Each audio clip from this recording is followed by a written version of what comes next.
First, also, I'm not gonna miss the redemption today. Say something nice about myself. What's something nice about myself?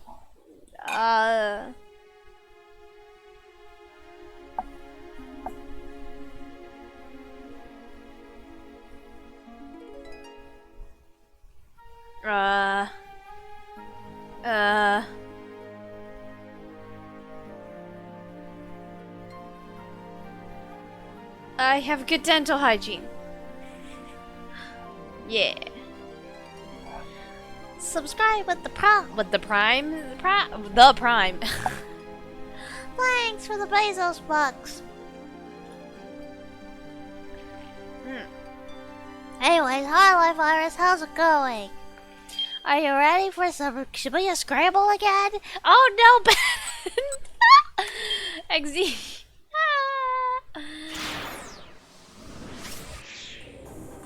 Where's my Streamlabs notif? You have to share it. No? Why'd I hear an echo? Do I have two sources right now? No, I don't. I did share it. What? Alerts is on. Should have worked. Here, 1 second.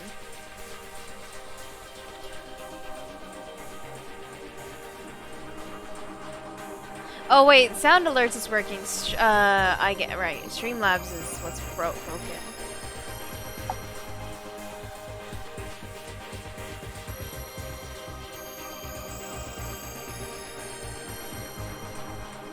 I don't know. It's not worth figuring out right now. Well, and you know, do we want to play Shibuya Scramble or should I figure this out?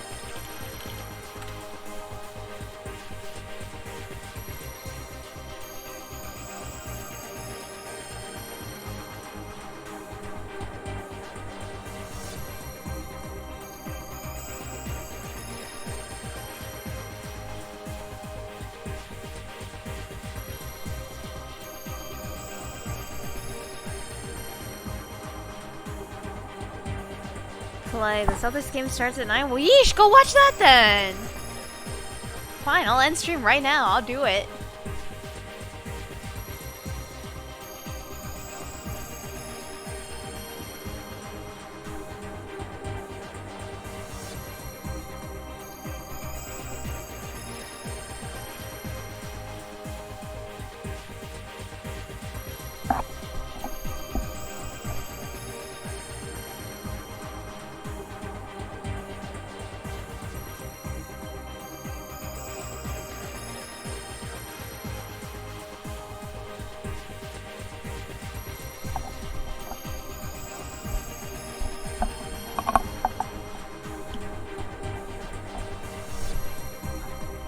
Okay, I think I fixed it. I refreshed the link as well as I think what was actually going on is it was also like in another scene. It was happening in another scene, but not the scene that's like streaming.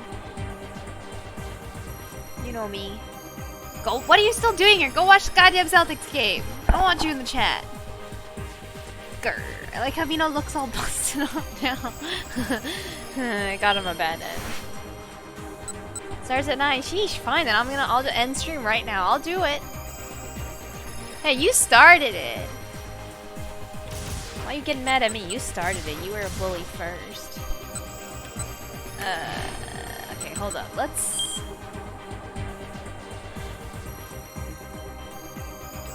Oh, okay, so... Right, I remember. Oh. I remember.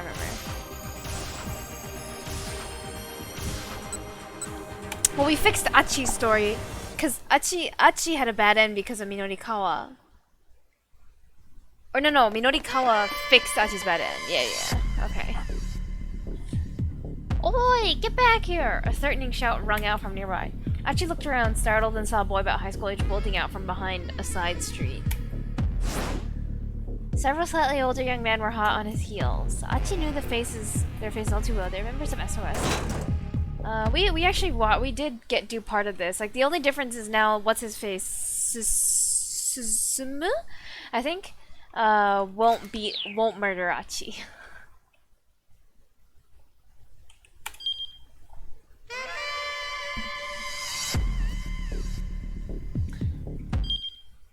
Yeah, okay, that guy. Pretty sure he said his name was Kiryu.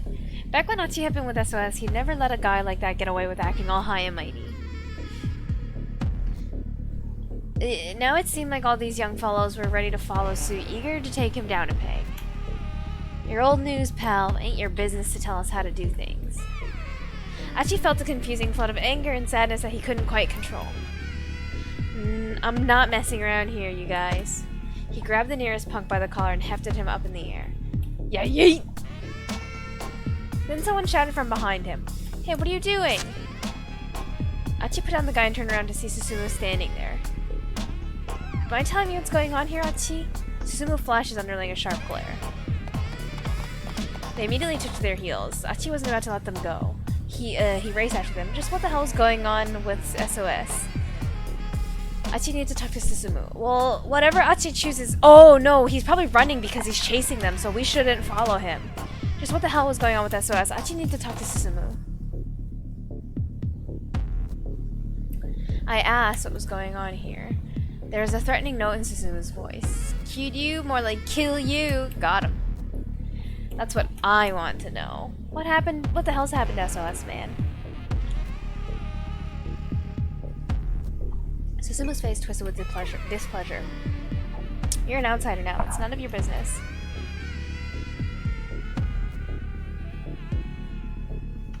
I don't give a damn if it's my business or not. When I left you in charge of SOS, You shut your damn mouth, Susumu roared. Yeah, that's right. You left me in charge. So don't you dare give me any lip now about how I run things. His sudden ferocity left Achi at a loss for words. You're not the one busting your ass out here. I am. Susumu stalked towards Achi, his face red with emotion. I've had to work so hard to keep things going with you gone. Do you have any idea what it's been like? Do you know what I've had to put myself through to keep SOS together? Don't break up the boy band. There was nothing Achi could say to that. He just kept his mouth shut and let Susumu talk. You were gone. I thought maybe I could do things like you did.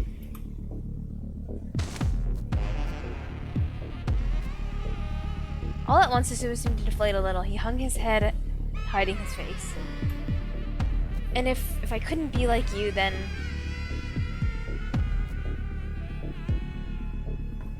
Hey man, I get it, and I'm sorry. But Susumu kept his face averted.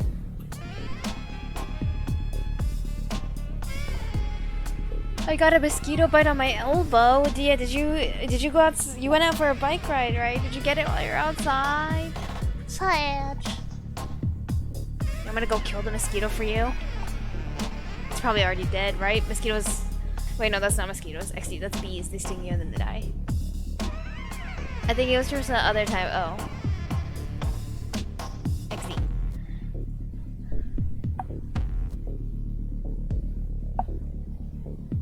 But is it like a new bite, or is it? Have you had it for a few days now? Suzumu kept his face averted. Please, he muttered, stay out of our business.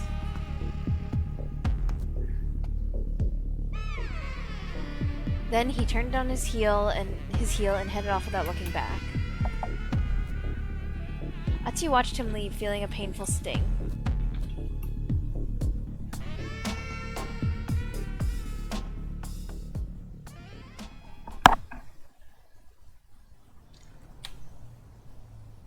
Achi? Hitomi asked after Susumu was gone. You sure you're okay leaving things like this? Achi shrugged heavily. Susumu said he's doing what he can. It's not my place to butt in. It's new, but I noticed it, like, this morning. Maybe you got it last night, I guess?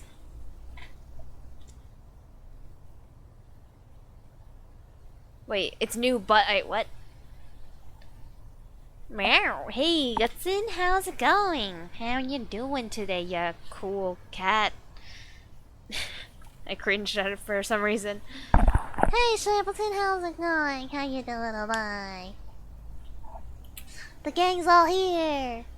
Achi, you're being unreasonable. About what? He felt like he'd been wounded to his very core and he wasn't sure what to do about it. You want to help people who are in trouble, right? He told me to ask quietly. Yeah, I guess. Achi's voice was glum. Well, I'm in a whole lot of trouble right now. Yeah, I know that. No, Achi, you don't. He told me his tone was clipped and firm. Please, go to your sister. What are you talking about?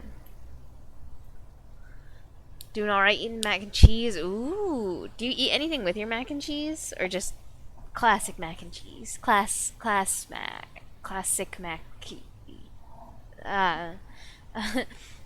What are you talking about? That doesn't matter now. Yes, it does. He told me shout stopped him in his tracks. Actually, right now, the thing I'm having the most trouble with is that you won't go to the hospital. Agreed, he told me.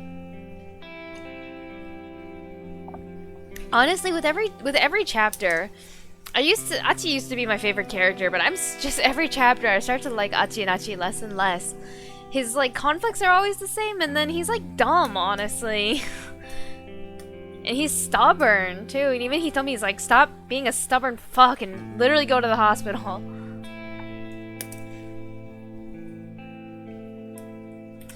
Don't you get it? How can I possibly be happy with you helping me if you have to sacrifice your own sister to do it? Facts.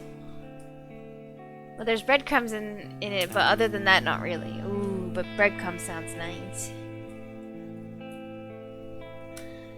She couldn't answer that, and he knew it. Please, go to the hospital. It's like, oh my god. There's like a difference between like, I'll put aside my own problems to help the girl. And like, there's a difference between being cute and heroic and just obnoxiously stubborn. And Achi's hit the point of obnoxiously stubborn. The guy you kind of crush on, but then you realize he's dumb. Achi's so fucking dumb. Like, not even, I don't even mean it in like a he's uneducated. Because like, obviously Achi's like not the brightest either. Because like, Hitomi's always correcting him. But holy shit. Sometimes, oh, Achi. There is not always this much honor in not putting your own needs first, especially if it's like your sister's in the hospital. She might be dead. I appreciate that. Oh, I think I missed the second one. Please go to the hospital. I'm asking you to do so, and I'm definitely someone in trouble, so it does count as breaking your promise, right? He told me he's a... Facts, dude. She lawyered him. Achi couldn't find an answer to that, and he knew it. Please, go to the hospital. I'm asking you to. Oh, I already read. Okay. I appreciate that, Achi said softly. And I'll remember it when this is all done. So yeah, how about we drop by the hospital for a bit? No, we go to the fucking hospital! How about we drop by the hospital for a bit? The emotions Achi had been trying to hide now came welling to the surface. Well, we'll go see Suzune, and after that we can go look for your sister. Would that be okay with you? Duh. That'd be more than okay with me. At long last, Hitomi smiled at him. Back in sync with each other, Achi and Hitomi headed to the hospital.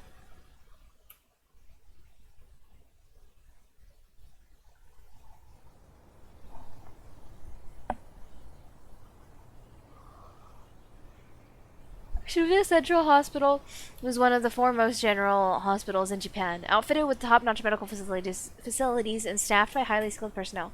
Individuals like Suzune with a rare blood type were sent to the hospital from far and wide because of its cutting-edge hematology center. Why do I feel like Suzune's gonna play a role in coming up with the cure? Like when the UA virus shit hits the fan. Achi asked Hitomi to stay in the waiting area while he landed into the hospital proper. Well, to be fair, they already actually have a cure for it, so they don't need to come up with the cure. I don't know, though. From the visitors' entrance, he passed by this nurse's station. Then he entered the cardiovascular medicine section and walked along a row of examination rooms. He walked by the first room as quietly as possible, catching sight of a mother and daughter sitting in the chairs in the hallway. The mother was crying softly.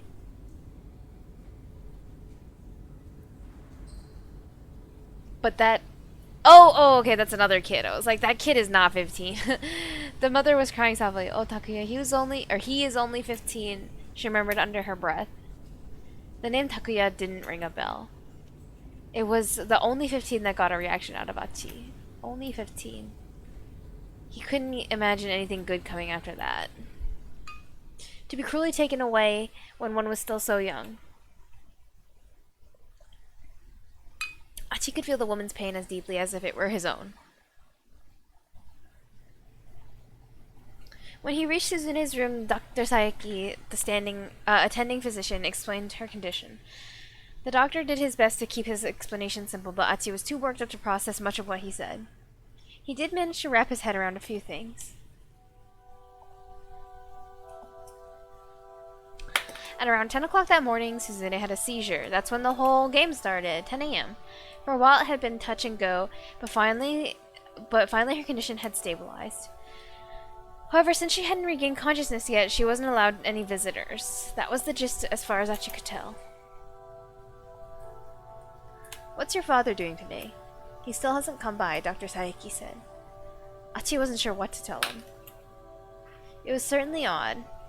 There is no way his father wouldn't have rushed right into the hospital if he had heard Suzune had taken a turn for the worse. I'll give you a call once she's woken up. For now, you can head on home for the day. Alright.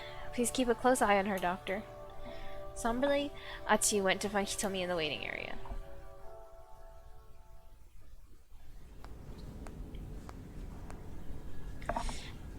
Outpatient reception had closed for the day, leaving the hospital quiet. His footsteps echoed softly in the corridors. Then as he walked along, a peculiar sound drew his attention. It had come from over by the base of a nearby stairwell. Achi took a peek around the corner. Is it gonna be Yana? It's Kanan and Stanley? The sight that greeted him nearly made him gasp aloud. In the dim light up ahead, he saw Kanan and had some white guy pressed against the wall, a knife to his throat. It's gonna be a keep out. Achi quickly yanked his head back out of the view. Could it be? Was this the man Kanan said she was after? Achi had to resist the urge to go charging out there. Thank you. Some amateur heading in half-cocked might be more of a liability to Kanan than any sort of help. He heard her mutter something to the man in English. We know nothing about Alfred's background, I almost said sexuality. Nationality, sex, age. Oh. Achi could just barely make out the words, but since it was all in English, he had no idea what they meant. But we do know that whoever they are, they have connections to Langley. Oh, slang for the US, okay. Achi peeked out again, very cautiously, in time to see the man raise an eyebrow at Kanan's words. Wait, so is Kanan working for Stanley, maybe? I don't know. Wait, yeah, she has him at knife point, XD. Interesting, that doesn't mean you need to threaten me at knife point, though. Imagine working for someone, but then having a knife to your boss's throat. But it could, just be a ruse to make it look like your enemies. He flashed her a thin smile. It does, actually, because I happen to know that you're a CIA agent. Keep out? Oh. No sooner were Kanan's words out than the man grabbed her arm and tried to hurl her against the wall. Just before her head connected, though, she jackknifed her upper body forward, then planted both feet against the wall and kicked off with a tremendous force. She used her momentum to launch herself forward, regaining her position with her knife against the man's throat. But during his brief opening, the man had managed to draw a gun from it inside his jacket. Now the barrel was pressed right against Kanan's heart.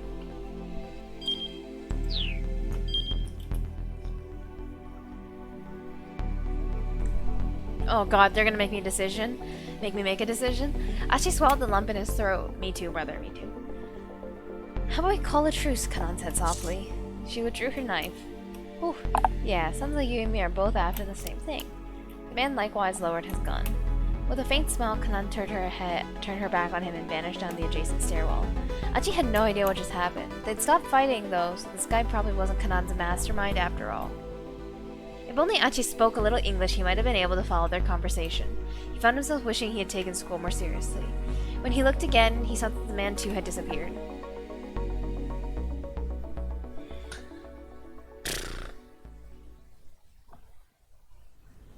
Hitomi stood up from her chair as Achi hurried into the waiting area.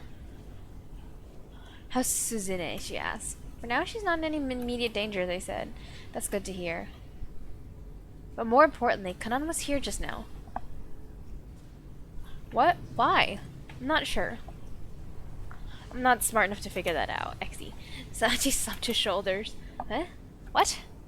I'm not quite sure what you mean. Exactly. I couldn't understand anything she was saying. Hell, he couldn't even figure out how to get through to Hitomi. May I have a moment? A voice spoke unexpectedly from behind Achi. Stanley. His breath caught his throat as he turned around. Standing there was the man Kanan had been struggling with. What's up? Achi asked. He tried to sound as nonchalant as possible, but the man wasn't looking at Achi. You're Hitomi Osawa, is that right? Yes. Hey, Achi snapped. Keep your distance. He's jealous again. He stepped protectively in front of Hitomi. This guy, he's not what he looks like. Achi clenched his fist and adopted a defensive posture. Huh? Hitomi seemed panicked. Achi said, this might be the person Kanan was warning us about. I don't know who he is, but he's not our friend. These seem like the same thing. Well, we know it's not that, but I don't think this is the answer either. I don't know who he is, but he's not our friend. The man calmly reached into his jacket pocket. Fearing he might be about to draw his gun, Achi braced for action. He's pulling out his badge, dumbass. My name is Jack Stanley. I'm a security assistant officer with the U.S. Embassy. Achi held back his punch as the man held out his ID card. Embassy? What does someone from the U.S. Embassy want with me? Hitomi asked timidly. You're being targeted by a dangerous criminal. Gotta love choices. Free will is an illusion. The illusion of choice. Although, you know, we know, I don't know, I wonder if we had, like, chosen, this might be the person that warning us about. Maybe we give him a kick in the face or something. Who knows? You're being targeted by a dangerous criminal. I'm here to take you into protective custody. Custody? Achi's temper flared. Buzz off, pal. We're busy here. Busy searching for Maria Osawa? Stanley asked. Achi and Hitomi exchanged looks. Dude, oh my god, Achi's really just starting to get on my nerves. He's so, like, stubborn and proud. Like, this man's literally a diplomat, and you're just like, buzz off! I mean, to be fair, I guess he did just see him, like, fighting with Kanan in the hallway, but also, like, bro. I know the full details of the trouble you currently find yourself in. Well, alright then, Achi said. Then you should know we don't have time to get taken into custody. Like... I'm afraid you don't understand the situation you're dealing with. Like... It's just so funny that Achi's like... Yeah, I know, like... Logically speaking, for example, right? Stanley knows who Hitomi is because he understands her kidnapping case, or the kidnapping case with Maria, right? Therefore, he understands the danger that Hitomi is in, and therefore, Achi should be able to ascertain that Stanley is versed on this situation, and, like, not taking her into custody for, like, random ass reasons, but taking her into custody because he's familiar with her case. Like, bruh. Like, you literally do have time to get taken into custody. But, you know, it's a game. I'm afraid you don't understand the situation we're dealing with. We're up against a dangerous international criminal here. Taking reckless action is only going to put her life in danger. Don't be a fool. This is no time to play the knight in shining armor. I know! Thank you! Hey! Achi was infuriated, but he couldn't think of a comeback. Thank you! Stanley spitting facts here. I know Kanan said don't trust Stanley, or, like, in the Maria, like, mini flashback, Stanley's a bad guy, but I don't think Stanley's a bad guy overall. After all, it was true that Hitomi had run into danger time and time again while she was with him. But I'm already safe, Hitomi insisted. I'm only here right now because Achi has been protecting me. She eyed Stanley sharply. I've got Achi with me. I don't need your protection. Achi felt a surge of pride that practically brought tears to his eyes. If Hitomi would have let him, he would have given her an enormous hug. Stanley grimaced in resignation. Alright. In that case, how about I join your search for Maria? I can help keep you safe that way instead. I don't know. Hitomi grabbed hold of Achi's sleeve. This Stanley fellow didn't have the most trustworthy face, Achi thought. But he realized that he might be biased after being chased around by foreigners all day. After all, if this guy really were after Hitomi, he probably have already made a show of force. Not only did he have a gun on him, he was sufficiently skilled in martial arts to hold his own against Kanan. He'd have no trouble taking down a single unarmed opponent like Achi. Hitomi, I get the impression this Stanley guy is not our enemy right now. Hitomi gave a slight nod. Alright. I trust your judgment on this, Achi.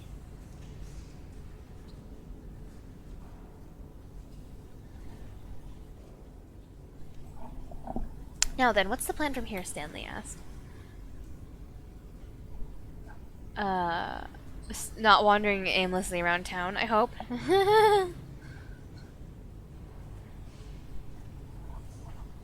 There's a trace of snideness in his voice.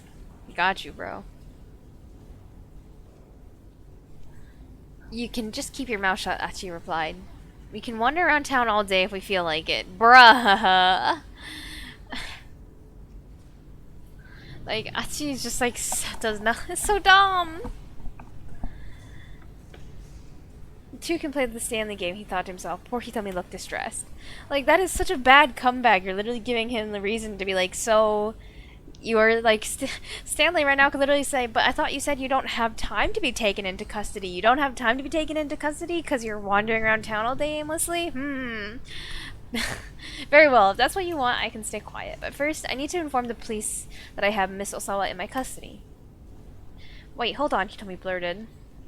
That isn't a good idea. Stanley inclined his head. Now why's that?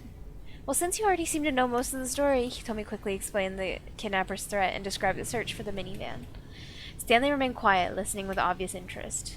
I see, he said when she finished. But the real question is, where's Kunnel? Oh, wait! Stanley and Kunnel split up, that's right. I totally forgot. At, like, the construction yard. Not the construction yard, but, like, the little abandoned, like, field area. I see, he said when she'd finished. Still, when that minivan exploded, didn't that make your promise to the kidnappers a moot point? Yeah, it kinda did. Hitomi nodded. I suppose it did, didn't it? I do like Stanley, honestly. Stanley's like the only character who's like consistently using his head. Everyone's dumb, like, in so many ways. Let me just ask one more question. Do either of you know a detective by the name of Tateno? No, we haven't run into any detectives. Yeah, exactly. The only folks we seem to run into are guys who are after Hitomi. I see. I see. A grim expression crossed Stanley's face. Right, I'm going to get in touch with the investigation task force. I'll have them contact your parents for you. Would you mind speaking with them so that they can confirm it's really you? Sure, alright, Hitomi said. Stanley got his wireless and described their current circumstances to the police. Mr. Endo, hold on! Suddenly, Dr. Sayaki appeared running down the hallway. There's something I forgot to tell you. Regarding your father. Oh? And she got a sinking feeling. I got a call from him yesterday afternoon. He asked me something rather odd.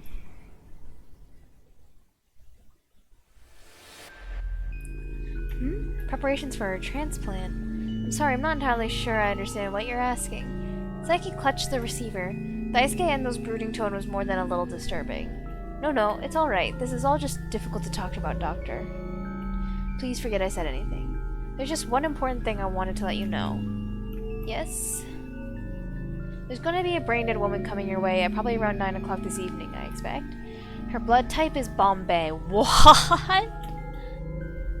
Bombay was the extremely rare blood type that Endo's daughter Suzune possessed.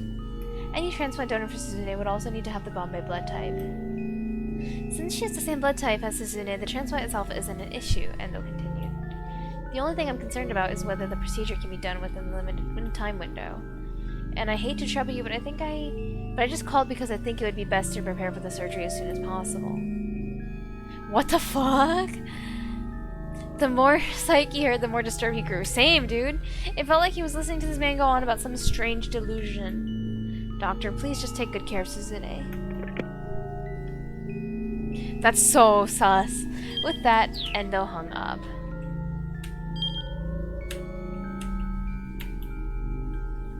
Sweating. Yeah, can someone give me the Amogus emoticon? The little sus guy? Endo's Achi's dad is sus.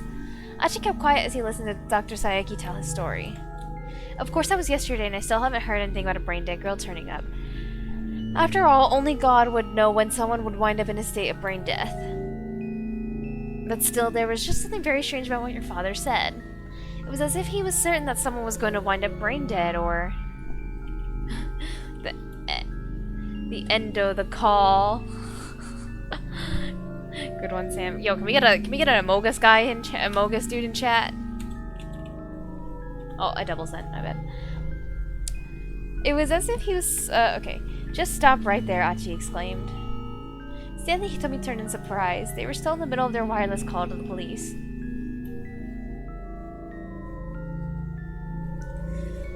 I'm not trying to imply that your father would hurt anyone.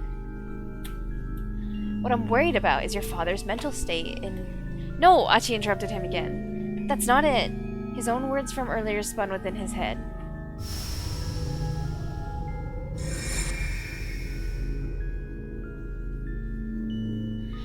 So long as we have these cameras, this guy has nowhere to run.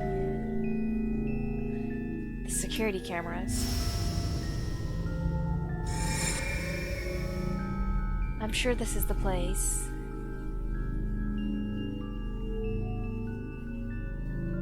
The man with the cane, he'd been on the phone with someone. Wait, what? Is Achi's dad the villain? Oh my god, actually I'll be so shook if that's it. That didn't mean anything. It was just a coincidence. I mean, I don't know if I don't know if this is racist to say or not, but Achi obviously doesn't look quite as Japanese as like Minorikawa does. You know. He only looks like part Japanese. And his dad doesn't look like a Japanese, like, dad guy. What?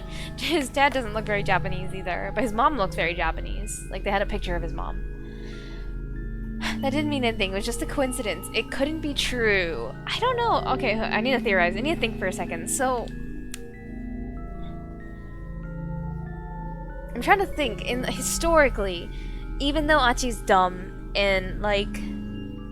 hot-headed and arrogant, does he have a history of being right when we throughout playing the game?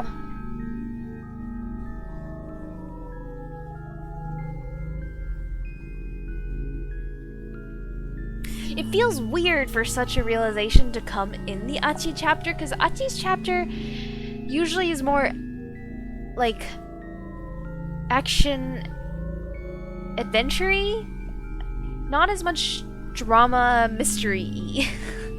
Honestly. I don't know.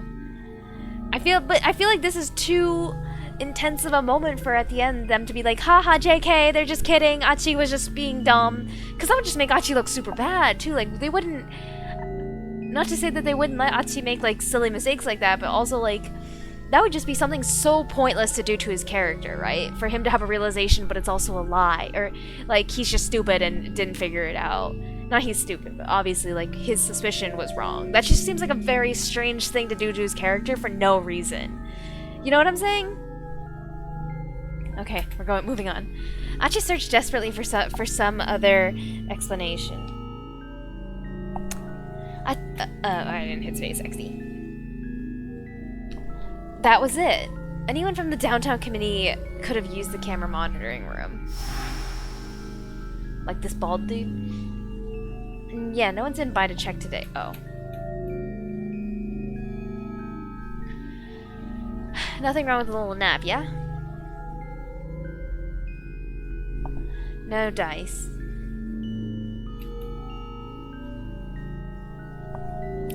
Ah, but... I mean, maybe the fact, right, that they have something... I mean, it's no coincidence, obviously, that Sasune has, like, a blood disease, right? But, like, how does literally, like, poisoning everyone in Shibuya... Well, I mean, again, I guess they just kill, like, he just wants to kill people until, right, he finds a random woman that happens to be dead, or not necessarily a woman, a random person that happens to be, like, that, not happens to be dead, that dies and happens to also have the Bombay blood so that they can give a transfusion to Suzune? That could be something that he's after, I guess?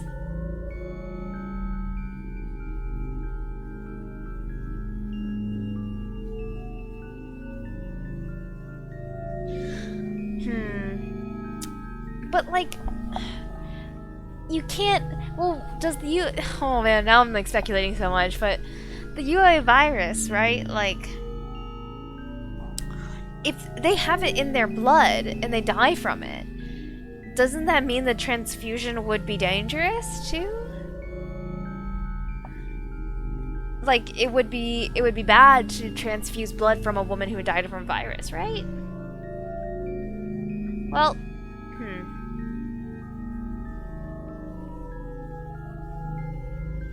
Well, I guess we'll find out either way. It couldn't be. It couldn't. Achi began to tremble. Well, but didn't he say they have computers at home they can use? Oh, wait, that's what yeah. Is something the matter? Hitomi asked. Achi, you're pale as a ghost. Achi gazed beseechingly back into her face. With just one simple question, he could clear this whole thing up. Please tell me I'm overthinking this.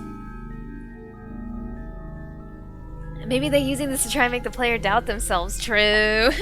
Look at me out here. Just spent the last, like, 6 minutes, like, as the oh shit Rowlet. I keep pressing F to try and advance the dialogue. I see too much Genshin. He prayed inwardly before asking. Hitomi? Would you mind telling me your blood type? Why do you ask? Please just tell me. I have a sort of weird blood type, Hitomi said. Oh! Okay, of course she does, though. It's called Bombay.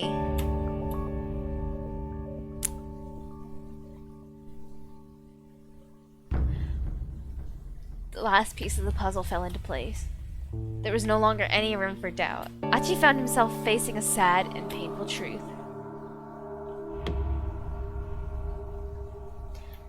Why? So the girl that they thought that they were gonna get yesterday was Hitomi because she was infected. But she didn't actually die. Why? With an anguished scream, Achi punched the wall as hard as he could. But then, right, Osawa gave Hitomi the cure. So why would they have poisoned Maria? Because Maria has the virus, but, I mean, they're fraternal twins, so they don't necessarily have the same blood type. I'm so sus right now, Life Virus! Sus! Sus! Sus! Dad, why? This is weird, though. Like, I'm still not necessarily sure if I believe that Achi's dad would be, like, the bad guy, but... Again, we're at this point we're a little bit in too deep to this, I think. Although, I mean, one, it feels like we're in too deep for him to not be the bad guy, but also at the same time, it could also turn up to be a very wrong sense of it could turn out to be a very big misunderstanding, and then Endo, like Daisuke Endo, gets like arrested for it, even though he's innocent too, and then like that would just throw the whole thing into total chaos because that would actually damage a lot of relationships too in the characters. Like, it would make a lot of relationships weird, at least, because right, it's Achi's dad, and Minorikawa met Endo, so they kind of have like all the characters right now have a relationship to Achi's dad, except Maria and Kano. Anyway. Whew. Spicy chapter. Okay, keep out.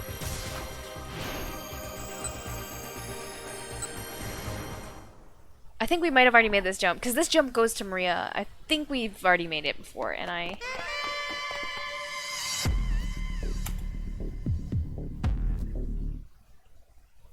Oh, no, we made the camera one. We need to break Maria's keep out. I think that one, it doesn't feel like we have a way to break out yet, honestly. It seems a little bit far-fetched. It seems like it's either in Kano or Osawa's story to break out Maria's, honestly. Sorry, not Kano. Minorikawa or Kano. Or Minorikawa or Osawa, because Osawa might know someone who's in the photograph that the guy with the cane is holding, and again, Minorikawa is definitely someone who can solve a lot of the breakouts because he just has such wide berth because he's the journalist. He's actually just so... He's boomed, dude, literally. Hey, Minorikawa said, is it fun hitting people with that thing? Is it fun hitting people with that thing? Oh, so we actually can skip, because now he won't hit Achi. Achi's not gonna run out into the street anymore. We can skip all this. Oh, Kimizuka, the cab driver. Well, he's a goon. You look tired, sir. Yeah, I guess so. His reply was barely audible. Sponsored by Audible. No, we're not sponsored by Audible. Please don't sue me. The taxi stopped outside of Heaven Publishing. Minorikawa left a 1,000 yen bill on the seat and exited the cab. He was stumbling his way toward the building when someone called out to him. Minorikawa-san! Is it... Oh, it's Osawa. I thought it'd be Miku. For a moment, Minorikawa didn't recognize the man now idling his sedan at the curb, but when he took a closer look, it was he realized it was Kenji Osawa. This breaks Osawa's keep out, probably. Yeah, it does. Yep. We're gonna keep playing, Minorikawa, though. Oh, Osawa-san. Sorry, but I haven't been able to look into that thing you asked about yet. I see. That's quite alright. Osawa looked pale and haggard. Minorikawa's reporter sense started tingling. This guy is the key to something. He recalled what he'd heard the detective and his buddies talking about back at the scene of the explosion. Roughly 8 hours ago, they infected Maria Osawa with the UA virus. If we don't administer Kenji Osawa's antivirals before she develops symptoms... You're caught up in something big, aren't you?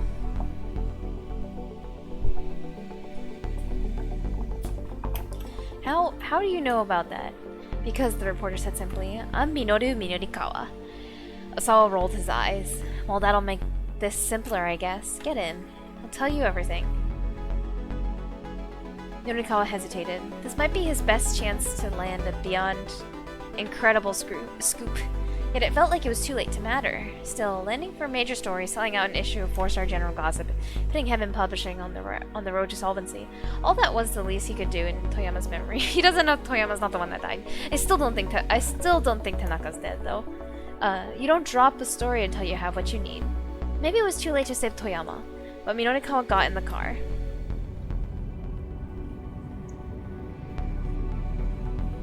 Osawa's tale was beyond anything Minorikawa had imagined. So, they send you threatening emails, devise a plan to kidnap your daughter in order to get the antiviral. And now that's failed, they're turning to bioterrorism. Finally, Minorikawa was able to flesh out the story behind the conversation he'd overheard earlier. And as he did, he could feel a growing sense of exhilaration. So basically, they're now effectively holding all the people in Shibuya hostage and demanding the antiviral. Is that it? Before Osawa could answer, a new idea occurred to Minorikawa. Wait, hold on. Why didn't they just start by holding the whole city hostage? Why Shibuya? Why did they go through the trouble of kidnapping your daughter? I don't know, Osawa said, shaking his head. For a mere Perhaps they wanted the ransom money? For a mere 50 million yen? I can't imagine international terrorists bothering for that much.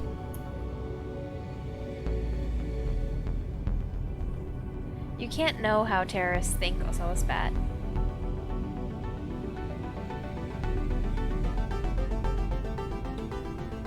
Let's just assume, though. Let's just assume, though, could there be some other reason they abducted your daughter? Osawa didn't reply. He was probably too preoccupied with finding a way to save his infected daughter to think about anything else. Still, something about the course of events didn't quite add up to Minonikawa. But whatever the case, if the criminals were after this antiviral, then sticking with Osawa ought to bring him closer to the truth. Minonikawa was still mulling over that when they arrived at the laboratory. The two men hopped into the car and were immediately rushed by a pair of security guards who subdued them in a matter of moments. Hey, Minonikawa protested. What the hell is this? Unhand me, Osawa yelled. I'm Kenji Osawa. This is my lab. But evidently that didn't matter to the guards. Who's this, his boss? The Miyama or something? Another man emerged from the building. He and Osawa exchanged a few brief words. Judging from the tone of the conversation, this was someone who outranked Osawa at the company. Take him away. As the newcomer looked on, the guards dragged Osawa into the building. What? Hey! Minonikawa shouted at the man as he began to walk away. Don't you know what's going to happen to Shibuya? Don't you care? If you just stand by and let people of the city die, Okoshi Pharmaceutical is going to be held responsible. The man stopped in his tracks. And if that happens, you'll be ruined personally too, Minonikawa added. You know I'm right. That will be up for the police to decide. You're going to regret this. Don't be a fool. Minonikawa's resolve was unwavering. His pen would mete out justice. He might have come close to forgetting what he'd once stood for. But now the old fire was back.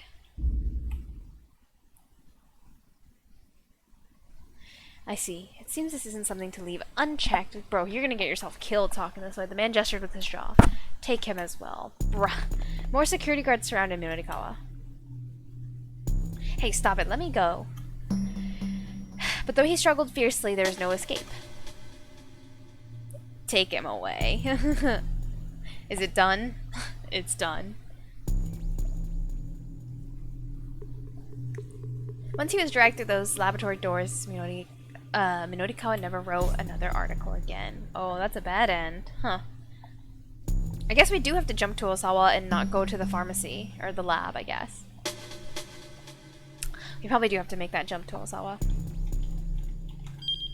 And even if Osawa can't get into his own labs, there's no real reason to go there. It's Osawa who needs to decide on a different course of action here. Yeah.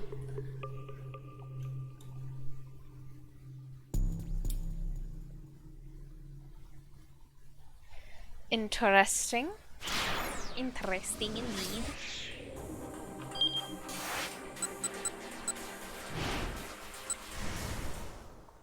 Dang, Jacques got him.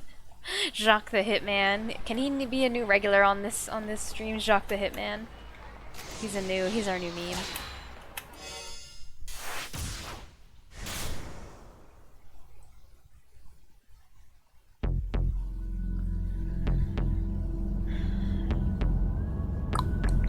Hey yo. Hey Kevin, what's up? How you doing? As he was driving past Aoyama, Osawa spotted a man he recognized walking along and called out through his window. Oh, he pulled up alongside and called out his window. Mr. Minonikawa! Oh, Osawa-san. Sorry, but I haven't been able to look at that thing you asked me about yet. I see. That's quite alright. The business with I and Tanaka could wait until later. Right now, he needed to focus on protecting Shibuya. If he didn't get his hands on that antiviral. You're caught up in something big, aren't you? How do you know that? Because I'm Minonikawa. Well, the man's egotism had some justification. Maybe he didn't know the details, but he clearly had some inkling about Osawa's situation. Something clicked in Osawa's mind. He was up against the wall. Okoshi Pharmaceutical had told him they were going to just let Maria die. He was past the point where he could resolve this peaceably, but he was not going to give up without a fight. When it came time, Osawa was sure this man could help him. That'll make this simpler, I guess. Get in. I'll tell you everything. Minonikawa thought for a moment, then got into the passenger seat.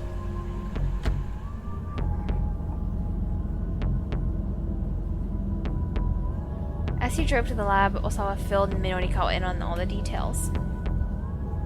The reporter listened intently, occasionally interrupting to ask a question. So how are you planning on getting your hands on the antiviral? He asked when Osawa had finished. I'm not sure. monitor just exploded for a second. Everything went black. Interesting.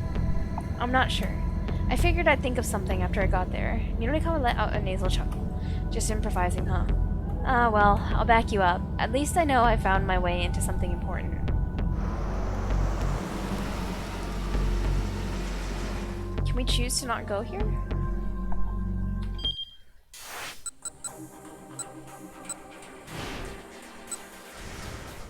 What was this choice again? Let me just check real quick.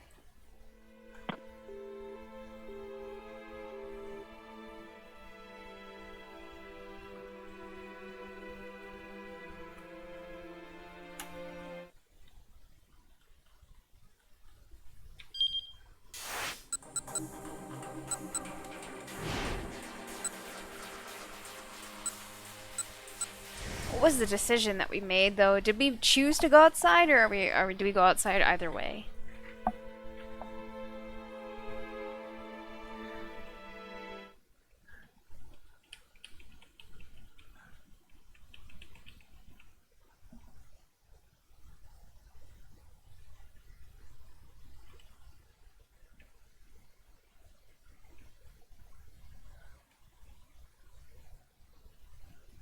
What happens if we choose B here?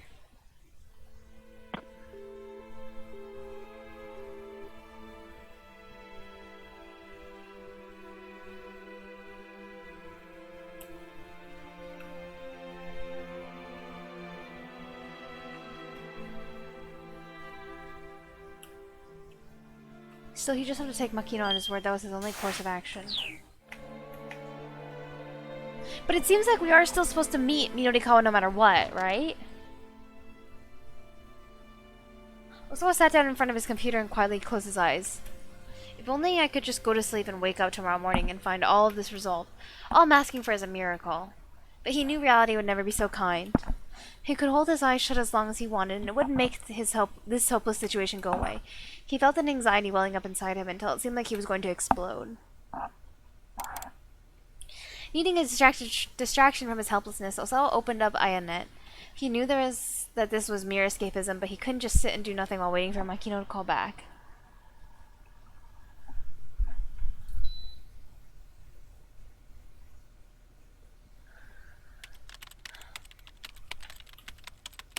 I tried the Eye of Fortune Teller. My results basically said I was a bad person. Oh. Basically said I was a bad person who can't connect to people around me. And you know what? That's exactly right. I'm only interested in my own little world.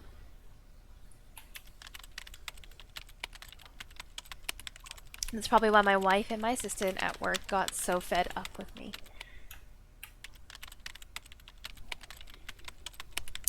It's the same with my 2 daughters. What sort of things are they interested in? Do they have a lot of friends? What are their aspirations? I don't know any of those things.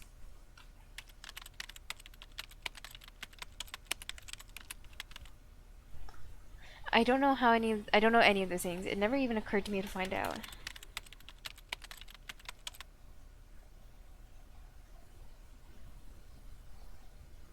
I'm such a terrible father. Yeah, you kind of are.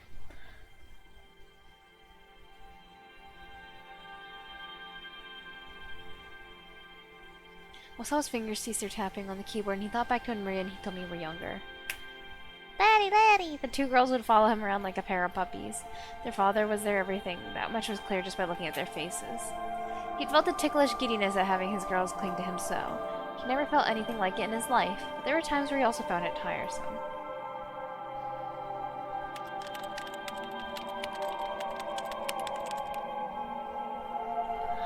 I'm sick of being the person I am.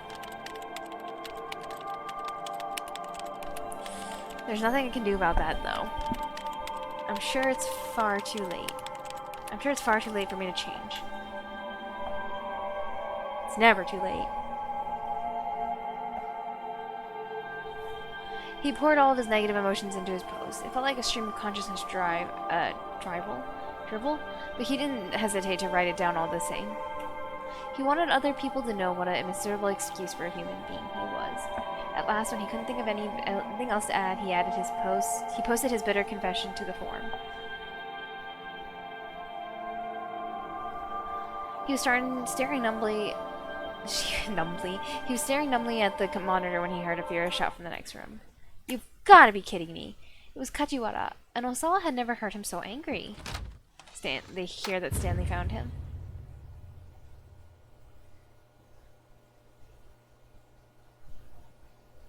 Osawa headed into the living room and found Kajiwara embroiled in a vehement argument with the other detectives. "I don't care what HQ's policy is. I will not just quietly go along with this." Kajiwara Hardy screamed himself red in the face. You're out of line," snapped one MPD detective. Kichi Sawatari. What a bitch. With the Metropolitan Police Department's first criminal investigation section having heard of Kajiwara's past deeds from friends at the Shibuya precinct, he'd recommended to his boss that Kajiwara be assigned to the investigation at Osawa residence. After seeing the detective's interactions with Osawa, he's confident that his recommendation was in the right. However, given the circumstance, he can't help but take a cold stance towards Kajiwara. "Hold your tongue. I don't care if I'm out of line. You may have talent, I'll give you that," the other detective said. "But you're just a precinct detective, and this isn't your jurisdiction. It's not your place to question orders from higher up." Wait, Osawa thought. Kajiwara is a real detective after all? XD.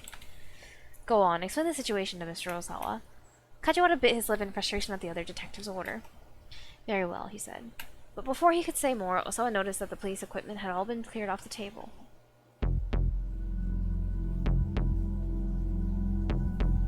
Hold on, Osawa said. "What's going on? Has something happened?" "Allow me to explain," Kajiwara said. The bitterness showing plainly on his face. "We've been recalled, sir." Osawa narrowed his eyes, fighting to keep the confusion from his face. What do you mean by that?" He was shaking, terrified to have his suspicions confirmed. "I'm truly sorry, sir, for having been unable to help you." Kajiwara gave a deep and solemn bow. "But Maria... what's going to happen to Maria?" "Another unit has been tasked with bringing your daughter into custody, sir." That much at least Osawa could process. "You're going to place her under quarantine, aren't you?" Kajiwara's lips stiffened, but he nodded. "In order to minimize the spread of the virus..." "No," Osawa cried, "you can't do that. If you do, there won't be any way to save her." His head spun. "Please, I beg of you, you need to get Maria to me. I may be able to save her." When Kajiwara didn't respond, he turned to other detectives. "Please. No, you can't place Maria under quarantine." But the detectives' only answer was to avert their eyes. "Why are you all ignoring me? Please, you have to listen.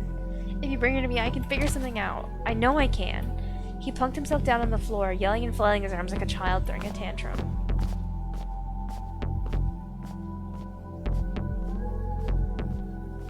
The detectives exchanged sullen looks with one another and then walked off and left him there. He knew he must be a sorry sight, but nevertheless he kept shouting after them. "Please don't stand by and let my daughter die."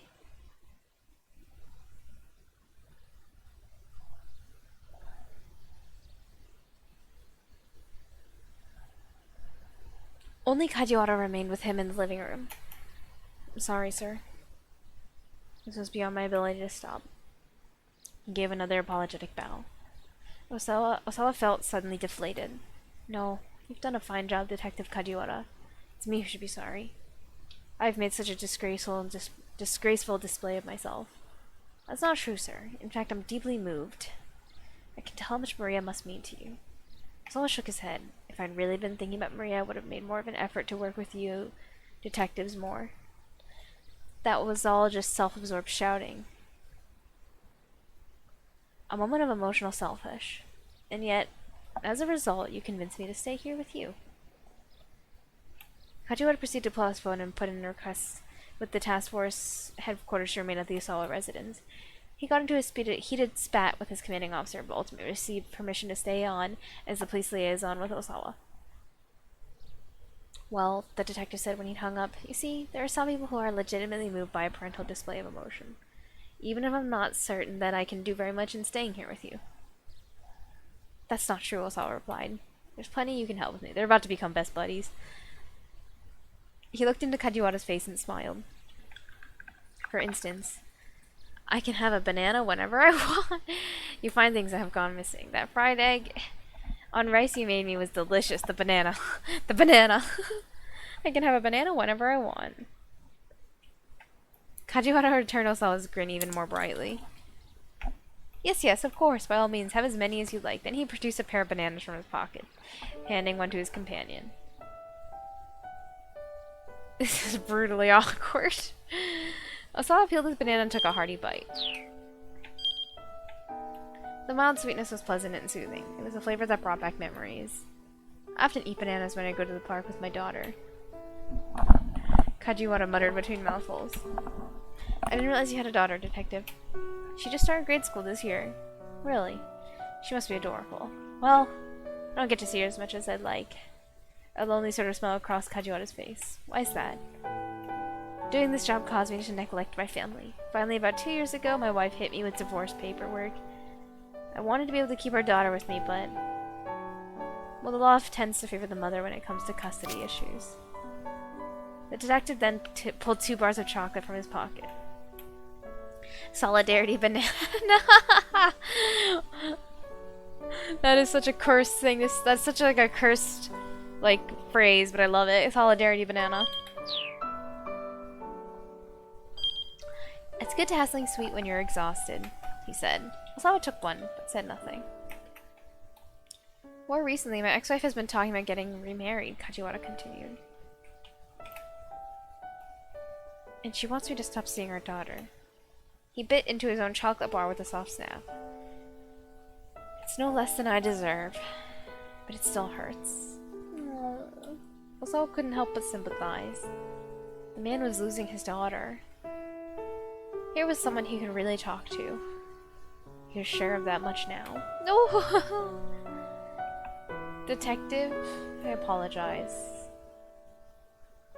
I've kept things from you because I was worried they involved classified corporate information. Oh. Kajiwara's eyes glimmered with interest. Earlier today I received some email. They could be pertinent to the case. Do you mind letting me see them? On the contrary. Back in front of his computer, Osawa saw that Ayanet was still open. Pretty Honey had responded to his forum post. One moment, just let me read this. Osawa read the response. There was no time to be looking at the internet. Close the browser. Although I feel like we should... you know what? I'm kind of curious. I am curious to read the response.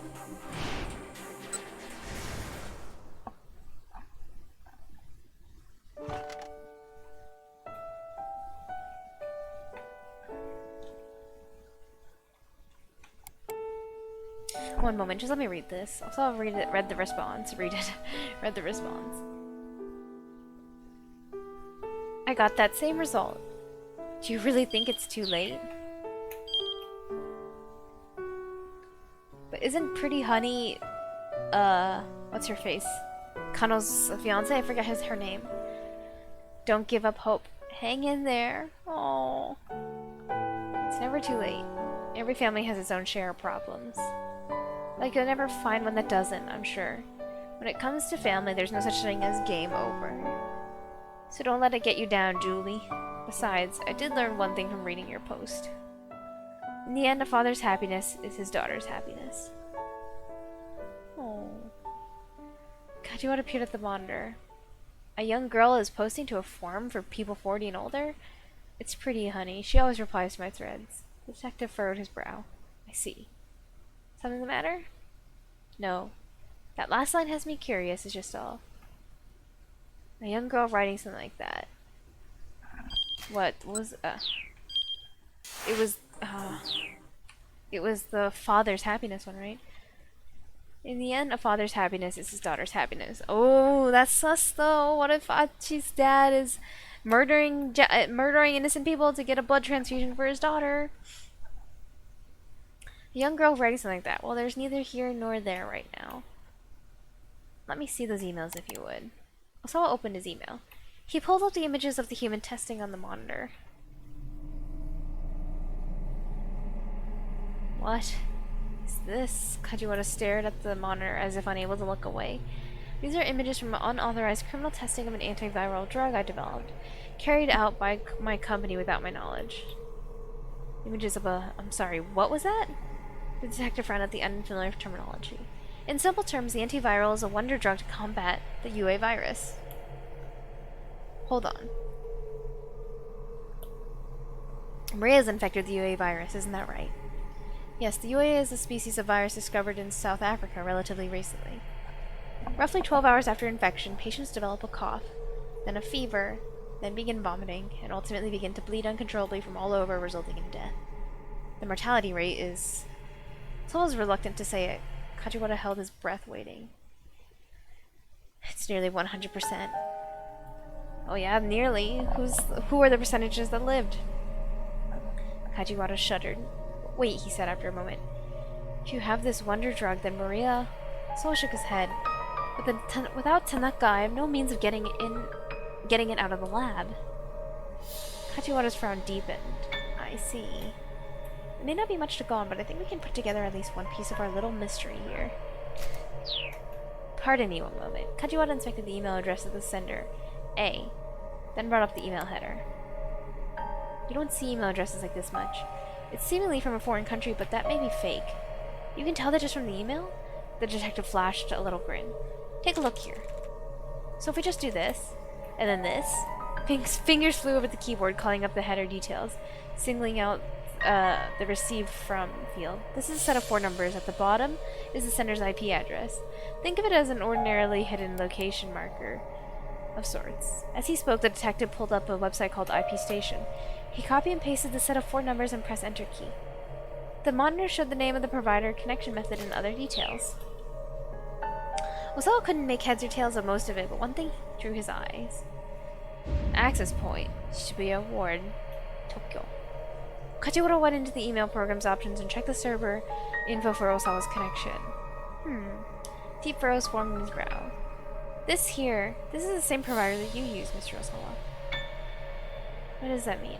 What kind of internet connection do you have here at your house? What sort? Well, it's plugged in over there, but... And does everyone in your family use that same line? I think so? Kajiwara opened up a command prompt, then typed iconfig.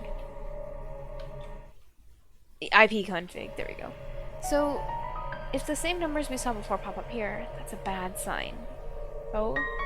Osawa stared at the monitor. Kajiwara pressed enter and a black window covered in white alphanumeric characters appeared. What the heck? Kajiwara muttered under his breath. What's going on? Osawa asked. Explain simply so that I can understand. Someone sent this from your house. Faking an email address is simple enough, but the typical person wouldn't be able to fake an IP. It's very likely that these emails were sent from another computer inside this house. So I had to stifle a gasp. The emails had been sent from his own house at around 11 o'clock that morning. But if Achi's dad is like a technician, he might know some tricks, I guess? Since Osawa hadn't sent them himself, that left only one possible culprit. Suddenly his phone rang, nearly startling him out of his seat. She's definitely not guilty, like I'm 100% sure. Makino's name showed on the incoming call display. Osawa quickly picked up. I mean, we literally know Tanaka was like a bad dude, so it was maybe Tanaka that sent him. The call is coming from inside the house. Dun dun dun. Is there an update on the emergency board meeting? He blurted. Makino's voice was quiet and subdued. I tried pulling whatever strings I could, but to no avail. I'm afraid holding a board meeting today just won't be possible. The phone fell from Osawa's hand. His only possible means of saving Maria is now gone.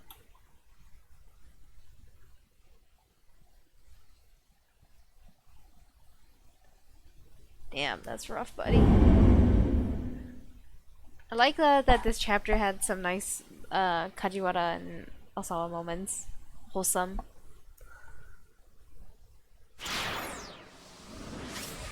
Alright. So we've hit to be continued on 2 of our characters.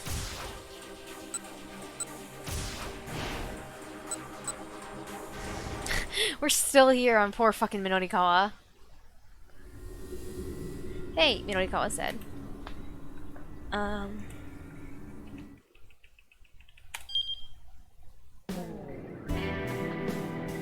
You look tired, sir. We've already been through this like 3 times already. This is the 3rd time.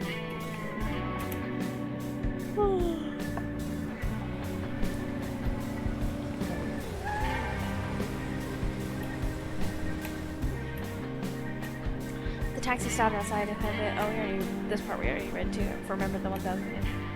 Sir, the driver called after him. The car turned around. Kimuzuka was leaning out the window to point at him. It isn't called work because it's fun, sir. The day will be over soon enough. Just hang in there a little bit longer. The driver finished with a knowing grin.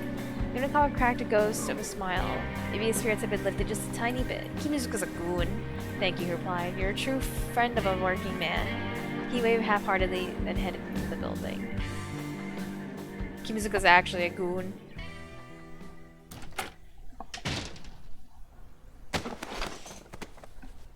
Mino-san! Chiaki threw herself at him as soon as he opened the door to the editing office. News of the explosion was playing on the television. Minorikawa marched up straight to his desk and opened his laptop. While it booted up, he tried to get a handle on the current situation. Where are the folks from the loan company? He asked. They're here, Chiaki said. I have them waiting downstairs. Do they know Toyama's dead? I'm sorry. I kind of let that slip. What about Hana?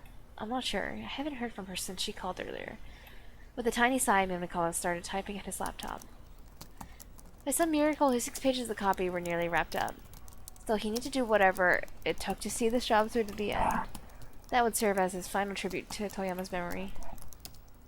He loaded his copy onto the DTP server, or software, in order to set the layout.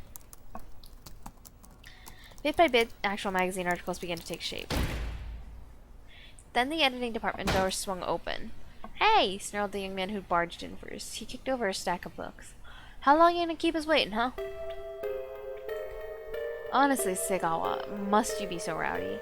A middle-aged man stepped in alongside him. Are you Mr. Minorikawa? He added as his eyes fixed on the journalist. He held out his business card. Pleasure to meet you. I'm Asao Ozu from Takarada Financing. My deepest sympathies about Mr. Toyama. However, I'm afraid that you do need to give us back the money we loaned. Despite his polite tone, the threat in his voice was plain. Look, next month's issue of 4-Star General Gossip is definitely coming out. Couldn't you please wait for repayment until we have those funds from the sales? Minorikawa asked. That was exactly what Toyama's plan had been after all. Well, we certainly aren't monsters. The magazine's gonna be making you money. We wouldn't mind delaying another month.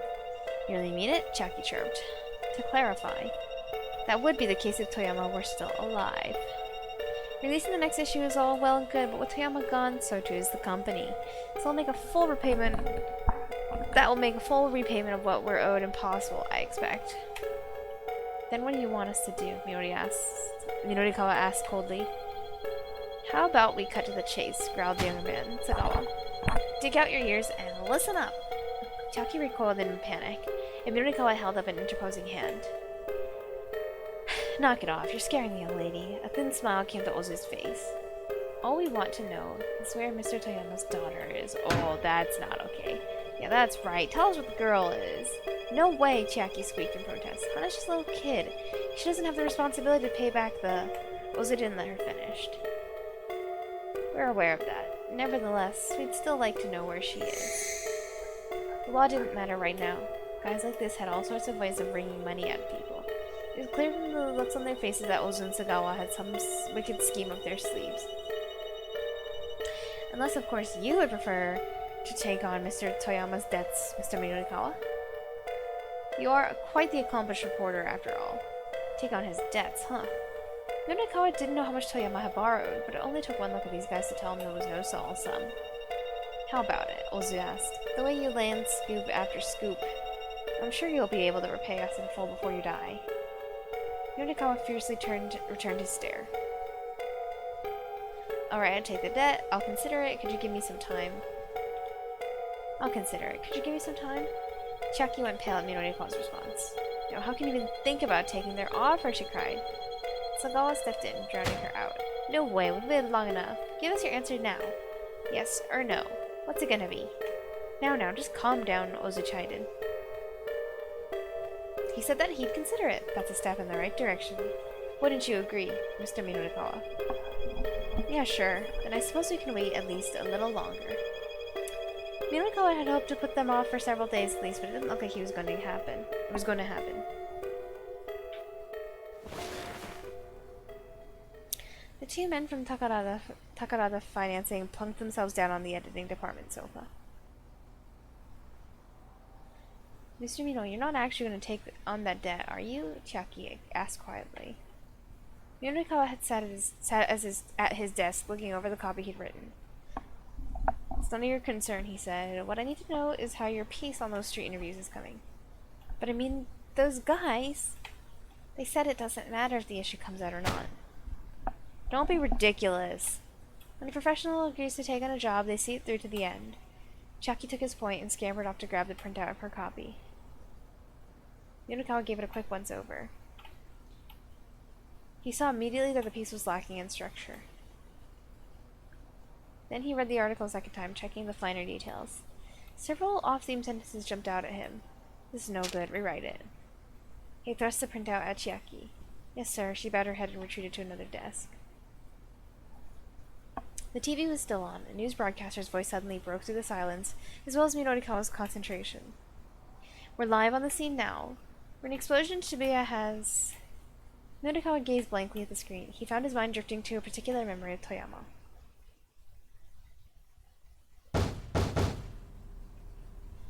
The door looked like it might fall apart at any moment, but Minonikawa didn't care. He pounded on it as hard as he could.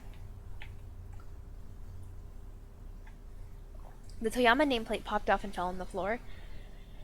It was hard to believe this dilapidated apartment was the home of a newspaper editor who had worked his way up from reporter. Hey, Toyama, get your ass out here! At the sound of Minonikawa's angry shouting, other tenants on the floor poked their heads out of their rooms to stare. He paid them no heed, continuing to call out. Eventually, Toyama opened the door, dressed in his sweats and undershirt. Quiet down, you moron! Come on in. I hear you tendered your letter of resignation at the paper. Minonikawa sat cross-legged on the tatami-covered floor. Tell me why. Toyama quirked a lopsided grin. You want to know why I quit, huh? Alright, lean in close. Minonikawa peered at him dubiously. Why? I don't want anyone overhearing this. Resigned, Minonikawa leaned forward and turned his right ear toward Toyama. The man's warm breath against his cheek was pretty unsettling. At first, he had trouble concentrating on Toyama's story. But when the older man got the crux of the matter, he found himself listening with rapt attention. By the time Toyama finished, Minonikawa was unable to suppress a shock. You're starting your own publishing company? Not so loud, damn it! Toyama shushed him with a finger to his lips. He looked around warily, as if there might be spies in his own apartment. Right, but a publishing company, Minonikawa said again, more quietly this time. What are you doing for your distributor account? All booksellers were required to use a wholesale distributor to circulate their publications. To do business with such distributor, a publisher needs a specialized distributor account. They're not going to let a company with no track record open a new account with a distributor. I'm sure you must realize that. Toyama grinned, a proud gleam in his eyes.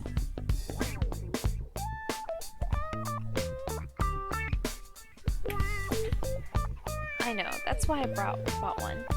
You bought one? A ghost account. Belonging to a publisher that went bankrupt. Distributor accounts could go for tens of millions of yen. There's no way Toyama could afford that on his severance pay alone.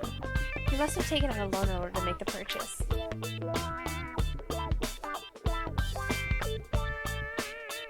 But the publishing industry was in a slump nowadays. People just weren't buying books much anymore.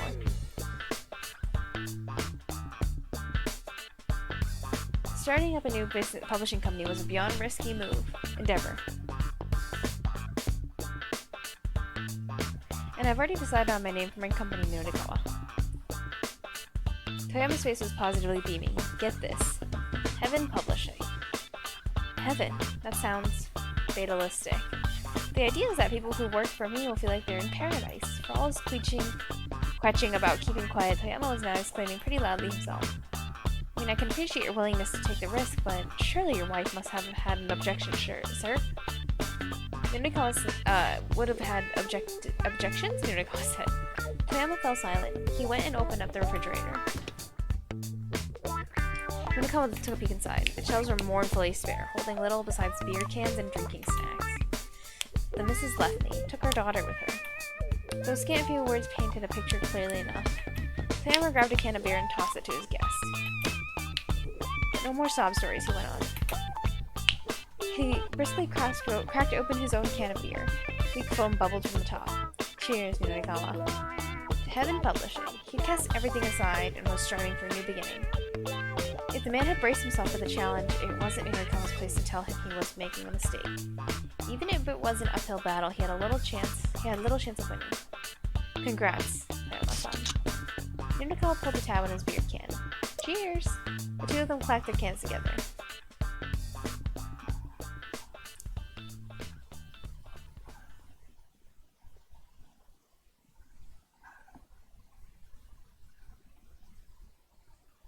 One year had passed since Toyama founded Heaven Publishing.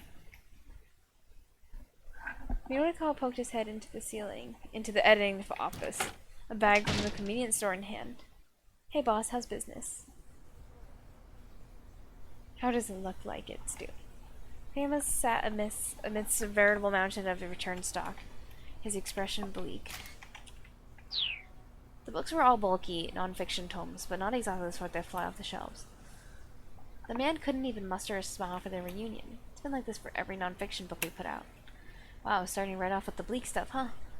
'Cause things are bleak. The only thing that's selling is gossip rag of ours. Nunikawa pulled some beer cans from his bag, handing one to Toyama. Toyama lifted an issue of 4-Star General Gossip from atop his desk. It was Heaven Publishing's one breadwinner, the only thing keeping the company afloat. In the red of the publisher's non-fiction releases. Oh, but gossip now seemed like it was buried in the red of the publisher's non-fiction releases. I really did have higher aspirations than this, Toyama sighed, gazing in disappointment at the piles of unsold books. But here we are, with our gossip magazine as our only viable publication. The beleaguered bookseller chugged his beer. Daddy, I'm hungry. Nunikawa was startled to hear a young child's voice. He turned around to see a little girl nestled between stacks of returned stock. That's my daughter, Hana, Toyama said. It's complicated, but she's living with me now. I see. Nunikawa couldn't press for more details with Hana right there. In all likelihood, things with Toyama's ex-wife hadn't been going well. Go on, introduce yourself, Toyama said. This is one of Daddy's work friends. Hana turned to Nunikawa with a bright little grin. Hello. My name's Hana. I'm 6. Oh. You want some of this? Nunikawa held out a packet of dried squid he brought with the beers. Sure. Hana greedily stuffed her cheeks with the squid. Toyama flashed a sheepish grin. You like living with your daddy, Hana? Nunikawa asked.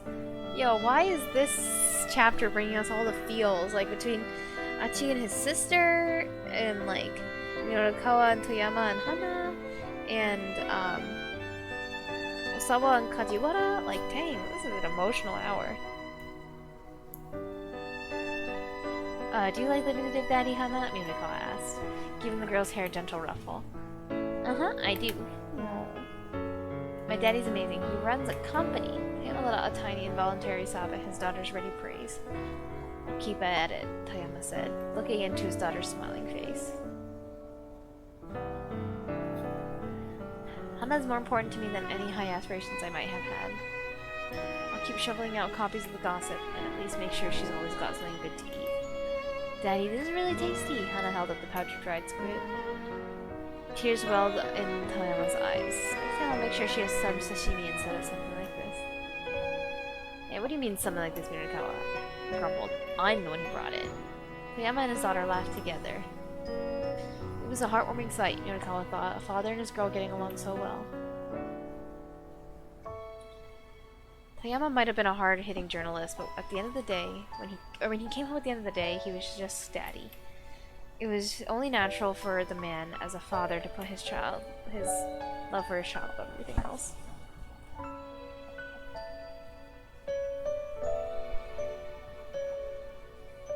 After gorging herself on snacks, Hana fell asleep on the sofa, looking well and truly satisfied.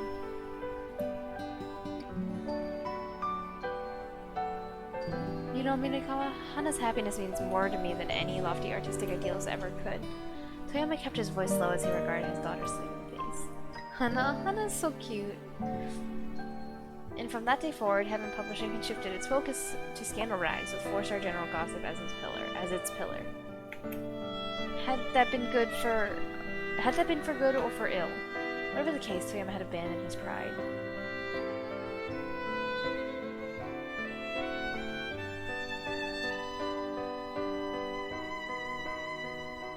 Minakawa had watched him become more and more of a miserable wretch. Minakawa snapped back into the present as a sheaf of pages appeared in front of his face. Here you go, Chiaki said, radiating anxiety. Right. Minakawa gave her copy a close read-over, then thrust it back out to her. What did you even fix? He asked. Could you please tell me what parts are wrong? She mumbled, hanging her head. What are you talking about? It's just, well, we don't have a lot of time here, so I figured if I just fix the parts that need fixing. Chiaki trailed off in an indistinct mutter. Is that always how you go about fixing your copy? Yes. Then you're never gonna get any better. If someone tells you it's no good, you rewrite the whole thing from scratch. Just making fiddly tweaks here and there is what an amateur does. Chiaki dipped her head even deeper, cringing at the reprimand. Minakawa let out a tiny sigh. Look, what I just told you, that's what Toyama told me when I was first starting out. There were times when he'd have me do dozens of rewrites. At first I thought he was just pushing me around. But after rewriting things over and over, I realized something. There are a whole lot of ways you can write about the same thing, and that's what helped me to hone my skills as a writer. Chiaki raised her head back up. Wow, really? If you can get that, then stick with it. Ride your submission deadline as close as you can in order to write the best piece you can. A father's happiness is his daughter's happiness. Okay, I can do it. I will do it. Finally, Chiaki's face brightened with a smile. That's the spirit. The one might have talent, but she hadn't realized it yet. She might be able to even stick to an assignment, even when things got... She needed to be able to stick to an assignment, even when things got tough. If she didn't have that kind of resolve, she'd never make it as a freelancer.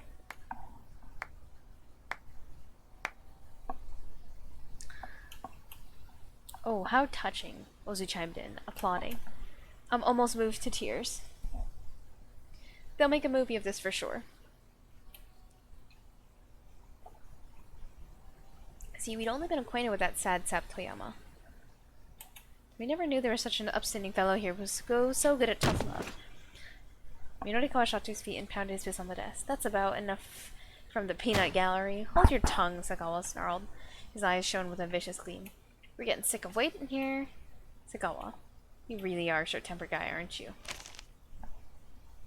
Ozu clucked disapprovingly at his underling, then slid a sheet of paper onto Minakawa's desk. Nevertheless, I'm afraid we do require a decision now. If you'll just stamp here, we'll be on our way. Chiaki stared down at the document. Is this a bond or recognizance? What? Recognizance? Yeah, that's right. That's what you write when transferring a debt. Today I learned. Sagawa puffed himself up proudly. Minakawa silently looked over the contract. If you don't have a stamp, we'll gladly accept the signature as well, Ozu pointed out. Face it, pal, Sagawa added. If you don't hurry up and sign, we're never gonna stop after going after Toyama's daughter. Minakawa snatched at a pen. Mr. Mino, you can't do this. Think about what you're doing, Chiaki shouted. If you go through with this, you'll just wind up like Mr. Toyama. I won't. Yes, you will. Just who the hell do you think I am? I'm Minoru Minakawa, damn it. I'm going to land so many scoops it will make your head spin. And I'm going to pay back this debt and rebuild Heaven Publishing. And Toyama's alive, though, bruh. Why would you take such a risk? Chiaki sobbed. Minakawa lowered his voice. Because I owe him so much. can't stand by and let these scumbags kill his daughter. Aha! Before Minurikawa could sign, Segawa startled him with a sudden exclamation. Looking up, Minurikawa saw that the lone shark had seen little Hana standing by the door. Get her! On it, boss! Ozu and Segawa rushed at the girl. Run! Minurikawa shouted. Hana bolted right back out the door, but Ozu managed to snatch her up just as she reached the stairs. Let's be on our way, shall we? A vile grin came to Ozu's cruel face as he headed down the stairwell. Stop! Let her go! Oof. Minurikawa rushed after them, trying to grab the girl, but Segawa drove a punch right into her face. His face. Oh, is Mino dead? Oh, the pain staggered him. Nevertheless, he managed to press on. Get your hands off of that girl! Oh, we're dead. Shut your damn mouth. Something hard slammed into his chest. His vision went dark. He felt himself slipping from consciousness. Just before he blacked out, he heard Hana's voice. I'm sorry, Uncle Minurikawa. Sorry. No, I'm the one who should apologize. But before his thoughts got any further, Minurikawa passed out. Dead. Flying dropkick, the fuck? I know, right? Hana showed up at the office only to get caught by the moneylenders, and Segawa dropkicked Minurikawa into unconsciousness when he tried to save her. Turns out Hana had been at the police station just before this, trying to decide if she should tell the police her father had been killed in the explosion. Then someone brought her to Heaven Publishing. Oh, wait, so Toyama is dead, so he wasn't in the car, right? Obviously. But I guess he still got caught in the actual bomb explosion. But didn't we see Toyama somewhere? We ran in... Another one of the characters ran into Toyama, no?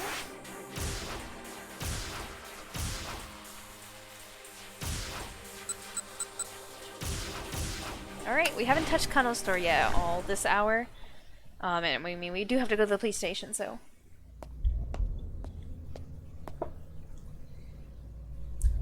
Arriving back at the Shibuya precinct, Kano hurried into the interrogation room. With the investigation currently on hold, he knew that taking any official action would be tricky. If he was going to break through this stalemate, he was going to need Tateno's help. The abduction, the ransom, the attaché case relay, Maria's release, and then Tanaka's death. Maybe Tateno would be able to figure out how all these elements were related. But first, Kano needed to check something for himself. Tateno would never have let Al-Kara-1 go free. Kano needed the prisoner to set the record straight. Al-Kara-1 sat in the precinct interrogation room, looking brazen and cocksure. One glance at his face and Kano was reminded of what had happened to Sasayama. Fresh anger smoldered the edges of his mind. There were two detectives already in the room. It seems he wasn't made privy to the details, one of them told Kano. Sounds like they were following orders, carrying that attaché case around, the other added. Kano sat down across from Al-Kara-1. There's something I'd like to ask you, he said. We were just paid to do a job. I don't know anything more than that. His Japanese was imperfect, but he understood the language well enough. Tell me, how did you manage to escape from Detective Tateno? Escape? I didn't. A faint smile came to Al-Kara-1's lips. He let me go free. Liar! Detective Tateno would never do that. Kano slammed the desk with his fist. I didn't have handcuffs on, did I? He took them off for me. This had to be a lie. It's not like there weren't other ways to remove a pair of handcuffs. After he took off the handcuffs, Al-Kara-1 continued. He pointed his gun at me. Cut the crap. Kano grabbed the prisoner by the collar.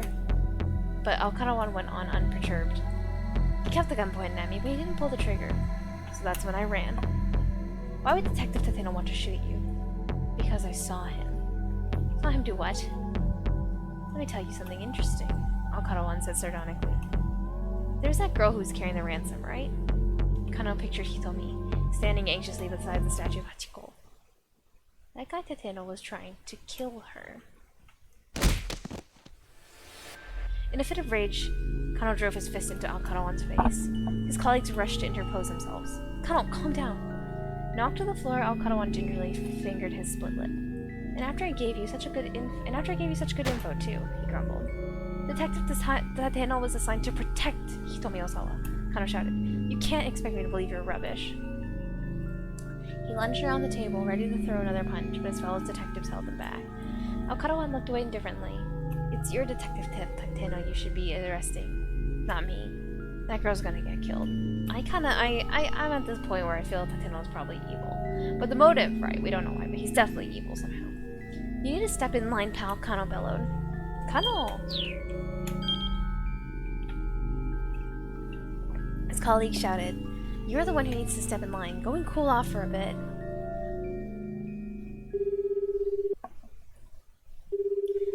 Expelled from the interrogation room, Tateno immediately pulled out his cell phone and called Tateno's number. "Please pick up." He clutched his phone tight, pleading under his breath. But Tateno didn't answer.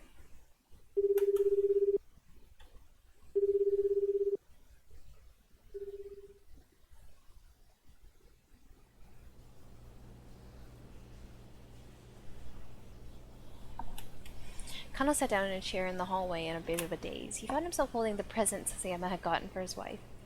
I have to do something. I just don't know what I'm supposed to do. His restlessness gnawed at him like a rabid animal. "Hey, Kano?" He looked up to see Kuze standing beside him, his expression grave. "I have an update on Sasayama," the director began. Kano swallowed the lump in his throat. "It seems like the knife went in deep enough to do some organ damage. He's in critical condition." "I see." Kano bit his lip hard. His handkerchief, red with Sasayama's blood, clung to the wrapping paper of Sasayama's present. Kano peeled it away carefully so as not to tear the paper beneath. "What's that?" asked Kuze. "Sasayama had me hold on to it for him. It's a present for his wife." "I see. I'm sorry, Director Kuze, for ignoring your orders." Kano's eyes remained fixed on the gift as he spoke. "When you get down to it, none of this would have happened if it weren't for me. Some kind of punishment was surely headed his way for acting alone as he had.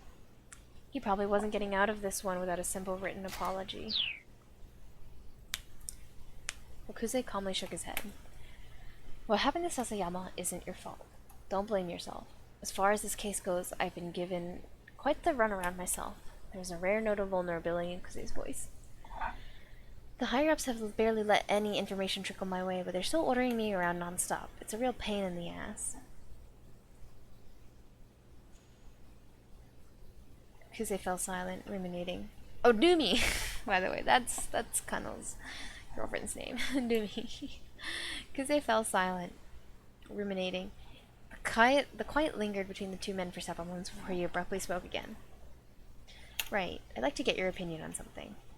If you scramble the letters in Tateno and add some, it spells not at all evil." Yeah, you know, you're right. You're right, Life Virus. He's not evil. Not at all. "Right, I'd like to get your opinion on something. So, Mamoru Tanaka, who we found in the minivan, what you think? Should we ought to maybe release his name to the media?" Kuze had slipped into his childish register. He was clearly exhausted. Kano was thrown by the question. It was a rare thing for the director to seek an opinion from a mere junior detective. "Feels like there's something not too normal about one of Kenji Osawa's subordinates dying," Kuze went on. Kano had the same thought. This felt too intentional to be coincidence. "I'm gonna go now. Bye, everyone." Bye, godson. Have a parting sus. Have a rest of your night. So here's the question. Should I get the media involved and try and rush for a resolution? Or should I be more cautious? What would you do? About releasing the name? Kano asked. That wasn't such a simple thing to answer. There were so many factors to consider. A tired smile came to Kuze's face.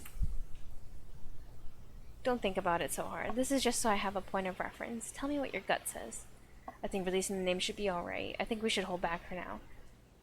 "I can't make that decision, sir. I mean, making the name public seems a little sus. I think we should hold back for now." Kuze rumbled. "We still don't know if Mamoru Tanaka was murdered or if he committed suicide," Kano pointed out. "We should at least wait until we know that much. This case had so many loose ends that it could lead in dangerous directions. It would pay to be as prudent as possible." Kuze paused for a moment in thought, then nodded. "I see what you mean. Right then." Then without another word, he headed back toward the conference room. Although if it's put in the news, might link them with Minorikawa somehow, but I don't know. But Minorikawa already knows who Tanaka is, so On the TV, the governor's press conference is still going on. I've just requested that each of the railroad companies, starting with the JR, stop running trains to Shibuya Station until further notice. As far as the roads can go, Route 246 has already been closed to traffic.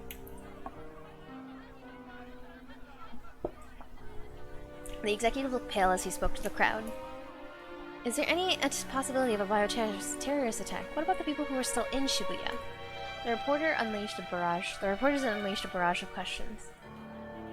The governor's face scrunched up. As I've already made clear, this is not a complete blockade. There's nothing to stop anyone from leaving Shibuya on foot. Isn't what you're describing de facto martial law? Spat one reporter. Of course not, the governor snapped. You should be well aware that martial law is illegal. I couldn't declare it even if I wanted to. If you wanted to. So this is a bioterrorist attack. What? Reporters, man. I never said anything of the sort. The press conference was devolving into chaos. Kano was unsurprised, given the circumstances.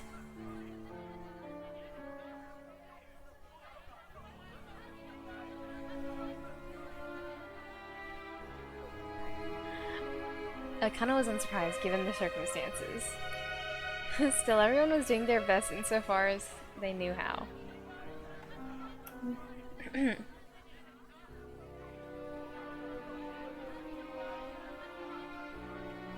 Oops, sorry, I just got a text message. Let me respond real quick.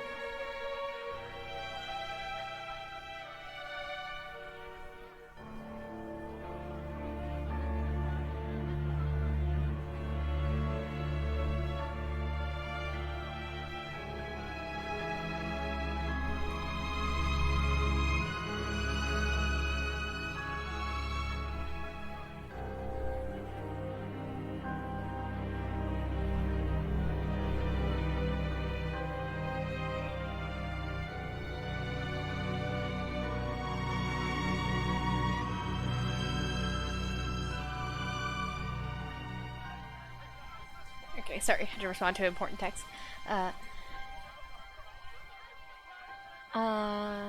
So Kano was unsurprised given the circumstances. Still, everyone was doing their best insofar as they knew how. So why not me? It doesn't matter what I do. I just want to be doing something. Just letting time tick by without taking action was more than he could bear. Kano began to worry about Dumi and decided to give her a call. Was worried about Sasayama and decided to visit him in the hospital. Thought about Sasayama's wife and decided to go get in touch with her. Get in touch with the wife. Kano thought about Sasayama's wife and decided to go get in touch with her. He called Sasayama's home phone, but nobody picked up. Or she's probably actually at the hospital. Yeah, perhaps she'd gone to the hospital. With that in mind, Kano called up Shibuya Central Hospital and asked them to transfer him to Mrs. Sasayama.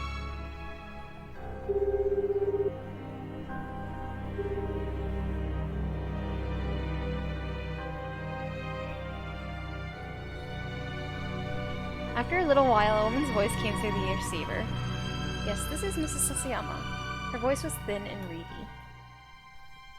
My name's Shinya Kano. I work with your husband on the force. What happened? He didn't know what to say. He couldn't find the words. I wish that I'd been there when he'd gone to make that arrest. He blurted out at last.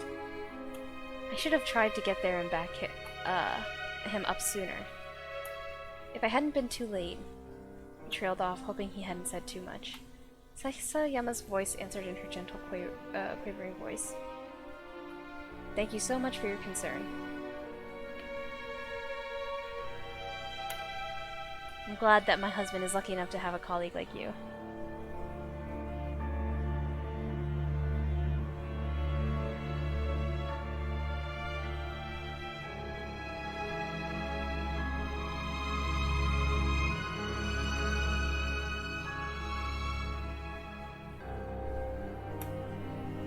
No, I couldn't. I married a detective, Mr. Kano. I prepared myself for the possibilities that something like this might happen. But she certainly didn't sound like she was prepared. Kano felt a biting pain in his chest. Your husband gave me something to hold on to for you. I'd like to give it to you if I can. Oh? Well, certainly, but I'd like to stay here by his side today if possible. Of course. I'll head on over to the hospital myself then. Hope you don't mind if I pay a visit. Of course not. Sorry to trouble you like this. Thank you so much. Kano hung up, then hurried out of the precinct. But he didn't run into Hana yet. Where Hana? Oh, there she is. As he was making his way toward the hospital, Kano spotted a girl sitting on a pedestrian overpass. She looked like she was on the verge of tears. Concerned, he stopped beside her. Are you waiting for someone? He asked. The girl simply bit her lip and said nothing. You lost? Do you need a policeman? Again, the girl gave no answer. Where'd you come from? Kano tried. Still nothing. He had just decided to go and call for a female officer when the girl hesitatingly spoke at last. Heaven Publishing? After a little coaxing, she told him where that was.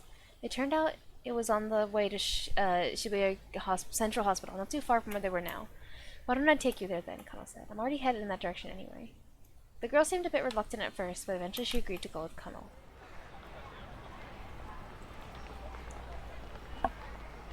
Kano parted ways with the girl outside the building where Heaven Publishing was located. He noticed that she hesitated to enter the building at first, but eventually vanished inside. Aw, jeez.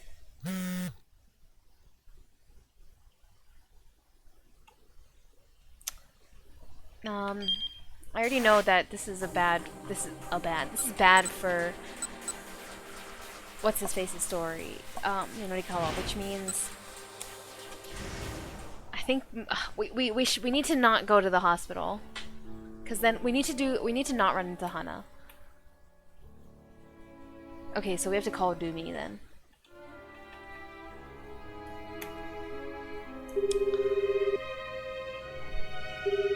Hana. The phone rang several times before it went to voicemail. The fact that she hadn't picked up made Kano all the more anxious.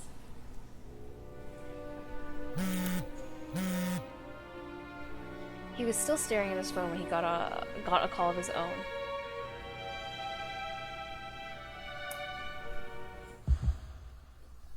When he peered at the incoming call display, his heart nearly stopped. There was Tateno's name. Kano quickly pressed the button to accept the call. Detective Tateno?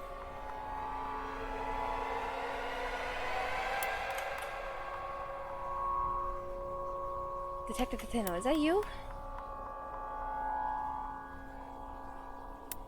There was a whole mountain of things Kano wanted to ask. Just what had Tateno been doing this whole time?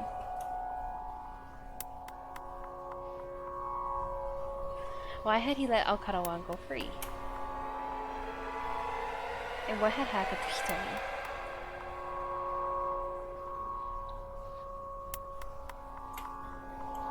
But while he was trying to decide what question to pose first, Tateno spoke.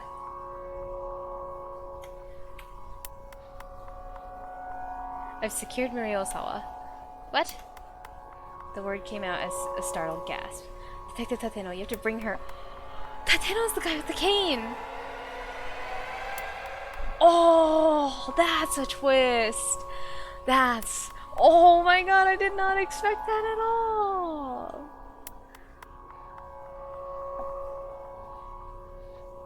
That is shocking. You have to bring her here ASAP. Right now she's Tateno cut him off. You need to bring Hitomi Osawa to my location at once. Hitomi Osawa? Yes. I heard over the wireless that the man from the US Embassy had her in custody. Kano hadn't been listening to the recent wireless traffic, but apparently Stanley had managed to find Hitomi. What was Tateno getting at here? Hold on. What for? I mean, why do you need me to bring Hitomi Osawa to you? There was no reply. Detective Tateno, answer me, please. Tateno replied as if he hadn't heard Kano's questions. There's an office building in Nanpeidai called South Hill. I'll be waiting for you on the rooftop. Oh, that is such a twist, that's wild. If you don't bring her, I'll kill Maria. With that grisly warning, he hung up. Kano's hands went limp. His phone slipped from his grasp and fell to the floor.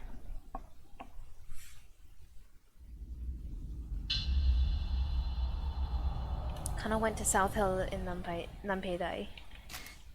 This is probably gonna break the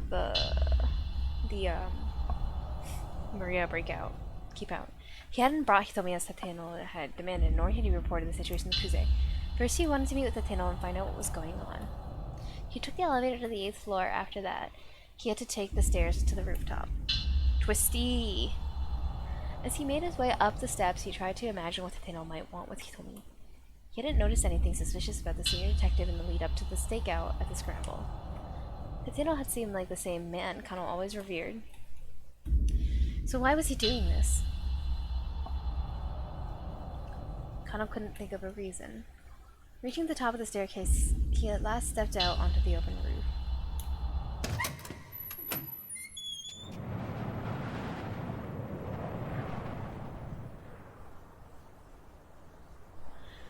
The time for half-baked conjecture was past. Kano would lay his doubts at Tateno's feet. Then, soon enough, everything would become clear. Inwardly, Kano did his best to convince himself of that. A warm breeze blew against his cheek. He took a look around, but saw no sign of Tateno. Detective Tateno, where are you? Getting no response, he began to walk around the rooftop, calling out several more times. It's Kano, I've come as you asked. Where's Hitomi Ozawa? Kano whirled around when he heard the voice behind him.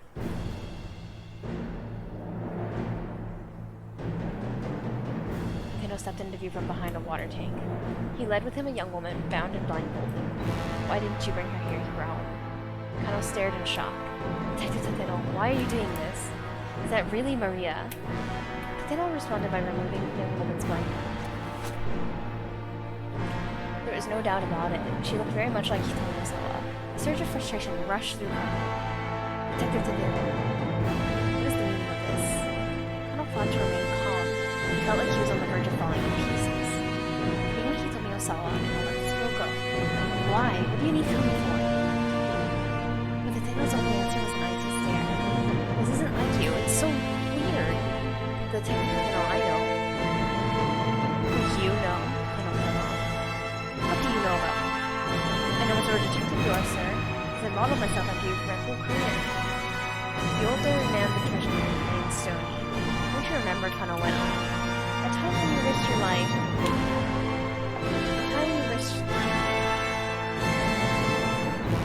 The time when you risked your life to talk down that man who barricaded himself inside the office?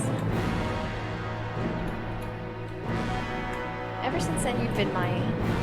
Tateno interrupted with such a burst of laughter. You really are gullible, you know that? You can only see things the way you want to see them. What do you mean by that? The truth is, I didn't even care if I died doing what I did. That's why I doused myself in gasoline. No's voice had gone low and quiet. There was no display of heroics. It was more attempted suicide than anything else. I wasn't thinking about the other people still inside the building. It's just a coincidence things turned out the way they did. This is wild. Then if you made a single misstep, everyone in that building might as well have been burned to death. You're lying. That can't be true. Kano shook his head insistently. I don't have time for this conversation. Kano pressed the barrel of his gun to Maria's head. You don't bring Hitomi Ozawa to me. Believe me, I'll blow her brains out. Please stop this, Kano shouted. But there was no hesitation in Tateno's eyes.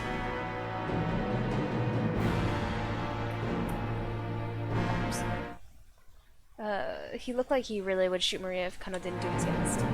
Hurry up! Bring Hitomi to me. Can't you at least tell me what's going on?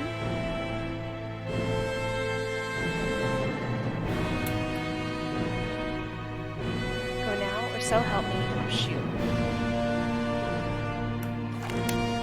Kano drew his own gun from his jacket. I know you, Detective Tateno. I know there's some meaning behind all this. Kano's words came out as an imploring quote. You think you can shoot me? Kano spat.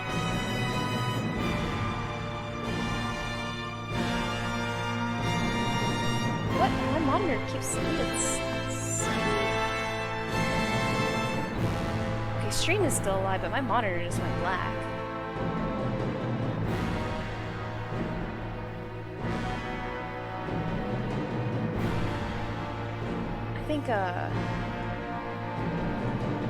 Okay, oh, it's my second monitor that went whack. The reason it went black is because my second monitor was like shoving everything onto the main monitor. There we go. It's fine now, it's fine now. think it might be slightly loose. I'll check it after stream, but she probably thinks it just got like unplugged. Not unplugged, but loose.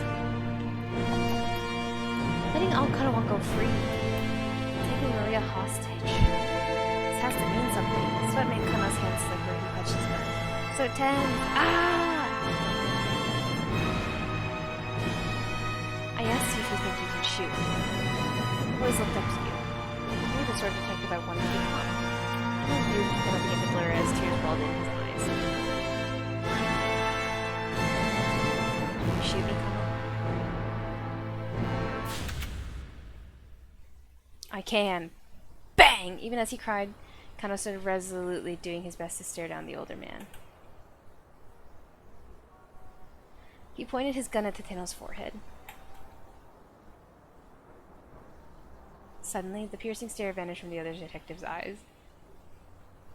Gotta give you full marks for that, Kano. Tateno smiled thinly. I'll tell you then. Tell you why I'm doing this. To be continued? Oh, it all happened 17 years ago. I thought that we're close to the end of the hour for them. It all happened 17 years ago. A meth addict had assaulted someone in Shibuya.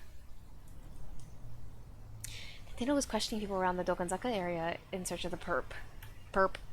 He had happened to pass by Endo Electronics. Oh, hey, Tateno. That's their mom. It was Kotone Endo, clad in pristine white. Aw, baby Achi! Suzune. Baby Suzune. Suzune, only a few months old. It's been a long time, Kotone said. She flashed a tiny smile. That's fucking Achi's mom, bruh. I think my theory was that it was Maria. My original theory was that it was Maria's mom, right? I think I mentioned something about like, oh, this Kotone has to be related to them somehow. Are you on the job? Yes, I am. Kotone recoiled slightly at the dour look on Tateno's face. Is something the matter? There's an armed criminal hiding out somewhere in the area. What? I wouldn't leave the shop for a while if I were you. But I have to go to the bank to deposit some money. Oh, and she died. That's how she died.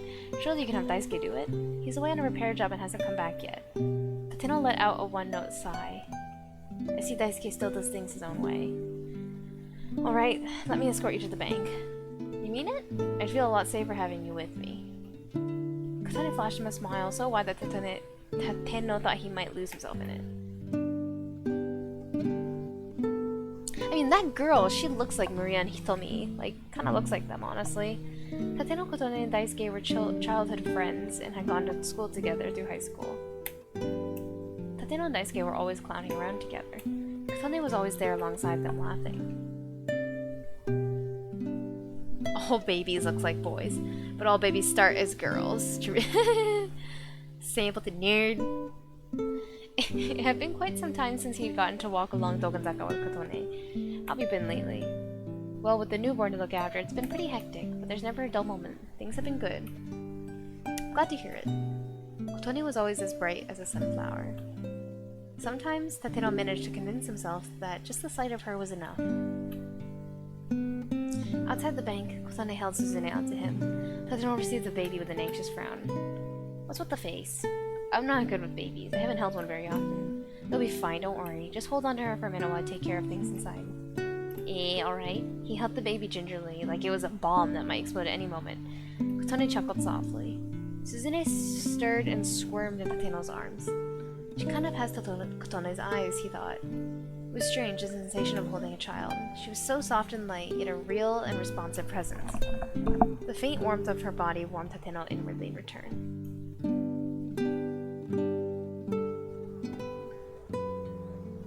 When Kotone returned after making her deposit, they strolled to a nearby park, Suzune back in her mother's arms. Do you have any plans for marriage, Tateno? I haven't thought about it. Work has me plenty busy. That's just an excuse, Kotone said. If there really were some woman you wanted to marry, work wouldn't let that stop you. And then I suppose it's because there hasn't been anyone I felt that way about. Really? Nobody this whole time? Yeah, really. I see. But still, seeing the two of you like this makes me realize how nice having a family could be. Tateno peered deeply into Suzune's face. Well, if it ain't Tateno. He looked up as a cheery voice cut into the conversation. It was Daisuke. What are you doing here? He asked his wife. I could ask you the same question. Come on, give me a break. I've come to make a deposit for the client. In that case, no need to worry. I just took care of it myself. Thought you'd forgotten about it. Huh? Really? Kotone smiled as Daisuke reached down and carefully lifted Suzune into his arms. Beaming happily at his daughter, he nuzzled up against her tiny cheek. Yo, where's Achi in all this? Daisuke, long time no see. Armed murder in the area. Let's just sit in the park. You know, wait, what if they went into a different neighborhood? Glad you're doing well for yourself, Tateno. They walked side by side. Daisuke proudly showed off Suzune's drowsing face. What do you think? Adorable, isn't she? Luckily she doesn't have your looks. God, I'm hey now, bad-mouthing the same as ever, huh? Some things hadn't changed since high school. Why not drop by your place for a bit? Daisuke offered. Sorry, I'm in the middle of a job, actually. Tateno turned to glance at Kotone. An instant later, Daisuke screamed. Kotone! A man had come up behind his wife and now held a kitchen knife to her throat. Kotone stood stiffly, frozen in terror. Let her go. Tateno took a step toward the man. The slightly upturned eyes, the close-cropped hair, the thin mustache, all the details matched his description. This had to be the man Tateno was after. Shut your damn mouth! You want to try and kill me, huh? This lady here wants to try and kill... Oh, man. This man was babbling nonsense. The reports had said the suspect was a tweaker. Right now his mind was probably a complete mess from meth withdrawal. Left unchecked, there would be no telling what he might do. Tateno shoved Daisuke behind him and drew his gun from his jacket. Achi probably at school. Oh, fair enough, I guess. Don't shoot! You'll hit Kotone! But Tateno ignored Daisuke's shouts and trained his gun onto the perp's shoulder. He was confident in his marksmanship. He'd never missed at this range. Tateno, please back down, Daisuke pleaded. Suzune still clutched in his arm. I beg you, I can't, Tateno hissed under his breath. This isn't someone we can reason with. The assailant began waving his knife about. He could stab into Kotone at any moment. Tateno had to take the shot now. He aimed for the shoulder of the arm that the man held his knife in. Tateno, stop! Daisuke shouted. Don't do this! For a brief moment, Tateno's eyes met Kotone's. He thought he saw her give a tiny nod. Don't shoot! Oh god.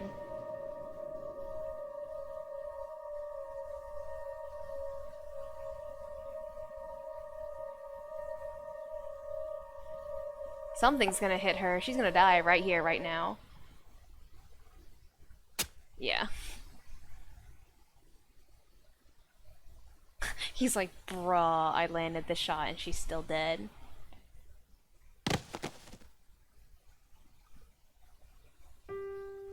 It was all over in an instant.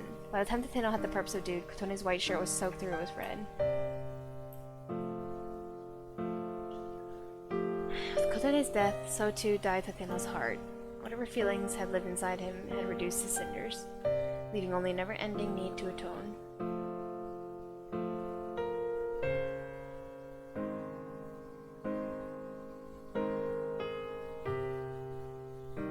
Times he thought of ending his life in order to make things up to Daisuke and his children.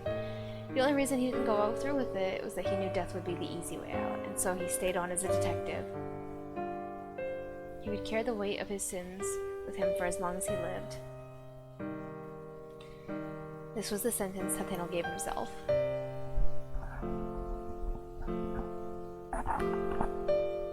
15 years had passed since Kotone's death.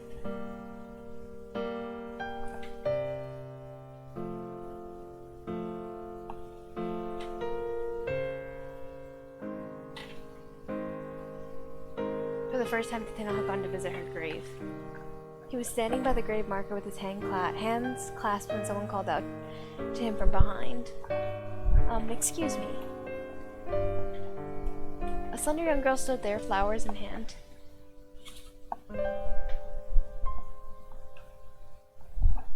Tateno instantly recognized her.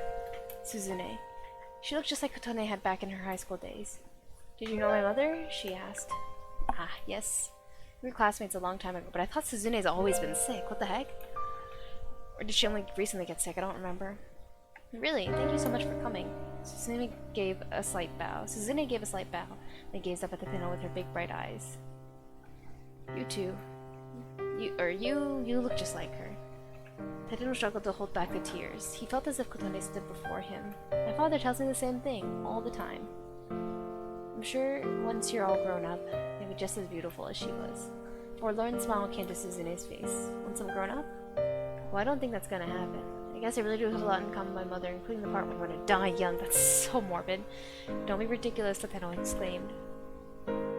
Why would you say such a horrible thing? He's looking for Hitomi because he knows Hitomi has Bombay blood, no? Suzune took a step backward, looking shocked to be rebuked by a stranger. My apologies, he said hurriedly. I didn't mean to startle you. No, it's alright, Suzune murmured, clutching the flowers close. Honestly, it's not something I like to talk about myself. But I'm sick, so there's not really anything I can do to change it. Sick? I have a heart condition. A transplant is the only thing that can help me. But my blood type is a little bit weird, and it doesn't look like they'll be able to find me a compatible donor. Then, bowing her head, Suzune stepped in front of the gravestone and clasped her hands in silence. Tateno felt a wrenching pain inside of him, as if Kotone were being taken from him all over again. If there really was a god, why would he do such dreadful things? Is there nothing I can do?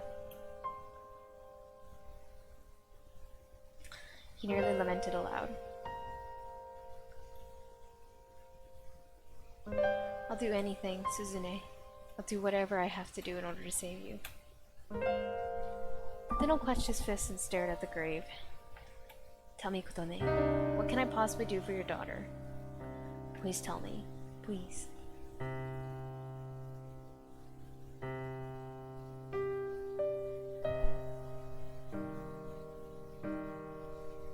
Suzune murdered.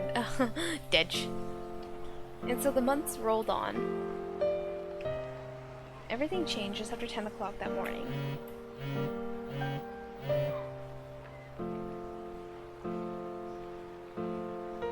Tateno was on the stakeout when his call rang.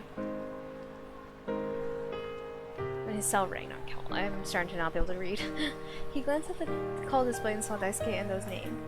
He hadn't heard from Daisuke in years now. Fearing that something had happened to Suzune, Tateno answered the call despite his current intense circumstances. Once he heard Daisuke wailing. Suzune had a seizure, she might not come back from this one. Tateno's terrible suspicions had been right on the mark. He felt himself growing weak. Please, Daisuke exclaimed, you need to shoot that girl you're with, that Hitomi Ozawa. You need to shoot her in the head. We have her heart. We can save Suzune. At first, Tateno couldn't make sense of what Daisuke was saying. Hurry up and shoot! Shoot her, please! Hitomi Ozawa was the Bombay blood type. Or Hitomi Ozawa has the Bombay blood type. Hold on, Tateno said, keeping his voice low. You want me to kill Hitomi Ozawa? Why? He quickly scanned the area. Daisuke, are you nearby? Where are you? Don't worry about that. If you can just render her near her brain dead, we'll be able to transplant her heart into Suzune. Shooting someone in the head doesn't necessarily guarantee they'd wind up brain dead. Even assuming it did, if Tateno shot the Osawa girl here in the middle of the scramble, it would cause a giant incident. By the time the autopsy was completed, the window for a heart transplant would surely have passed. Tateno, shoot her, please. Daisuke, I can't. You know I can't do that. Hurry! It was like his old friend wasn't even listening to him. Look, even if she did not wind up brain dead, they wouldn't be able to perform a transplant, but Daisuke kept on shouting. It's fine. It'll be fine. I'll make the transplant work somehow. You'll make it work? Even knowing how ridiculous that was, part of Tateno wanted to know what he had in mind, if anything. I finally found it. I found something we can do for Suzune. Please help me help her. Tateno understood Daisuke's feelings painfully well. To be helpless to stop the suffering of someone you loved. Nothing in the world hurt as much as that. I want to save Suzune. Tateno, do this one thing I will ever ask of you. Tateno could hear choked weeping from the other end of the line. And at that sound, something inside him shifted. Yes, Daisuke was right. The likelihood of a transplant happening wasn't the issue. What mattered was that right now he could take action. He could do something for Suzune. He mustered up his resolve, feeling the doubt lift from his heart. This is such a wild concept. Wild. Like, oh god. This is just such a bad idea all around, but you know? For the things we love, right? For the things we love, the people we love. For Suzune. For the daughter of the woman he loved.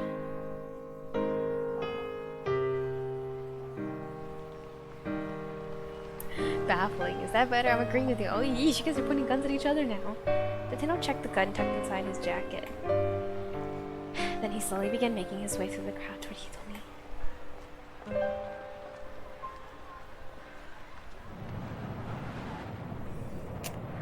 Now you know why we're here. Tateno gestured subtly with his gun, its barrel still pressed against Maria's temple. Kano's own gun wavered in his hands. He was crying inside. There was nothing else he wanted to hear from Tateno now. Now he was sure one thing. So I knew it. Tateno is not just like a bad guy spy undercover. There's like a motive, but he is not being blackmailed. I thought he was being blackmailed. Now he was sure one thing. Words were never going to stop this man. Tateno. Or Kano Tateno said, "My age, I've seen all sorts of young detectives come and go." He fixed his lonesome gaze on Kano. "And you're about the worst of the lot. Bruh. Whenever it's time to take action, you immediately do something reckless. Do you know how many formal apologies I had to write because of you?" Tateno let out a heavy sigh. "But you know, Kano, because of the way you've looked up to me, you've saved me. And that's the truth." He sounded like a man speaking his last words. "Now come on, see if you can stop me." He pressed the gun harder against Maria's temple. Kano took aim at his former hero's head. Detective Tateno, his finger wavered on the trigger. "Shoot him. You have to shoot him. If you don't shoot him, Maria is going to die." He tried desperately to convince himself. "I am going to stop you." Tateno looked him coldly in the eye. "Do it then. Shoot me." Kano stared right back. He tightened his finger on the trigger.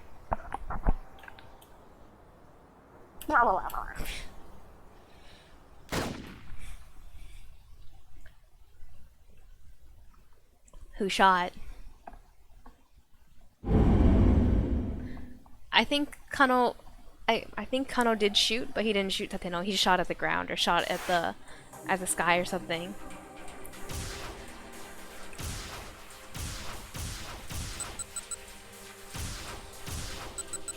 So Minotakawa's story is fixed. Ooh. I mean, I am gonna end stream here because it's 10:30 and I need to get up early tomorrow and I'm kind of tired, so I am gonna go to sleep. But spicy. So I see hour. The fuck? I mean, this is the because there's the 4 o'clock hour, 5 o'clock hour, 6 o'clock hour, and 7 o'clock hour. So after this hour, there's only 3 hours left. They're about to all start hitting the fan, dude. And I'm pretty sure all of those stories are gonna start converging real hard.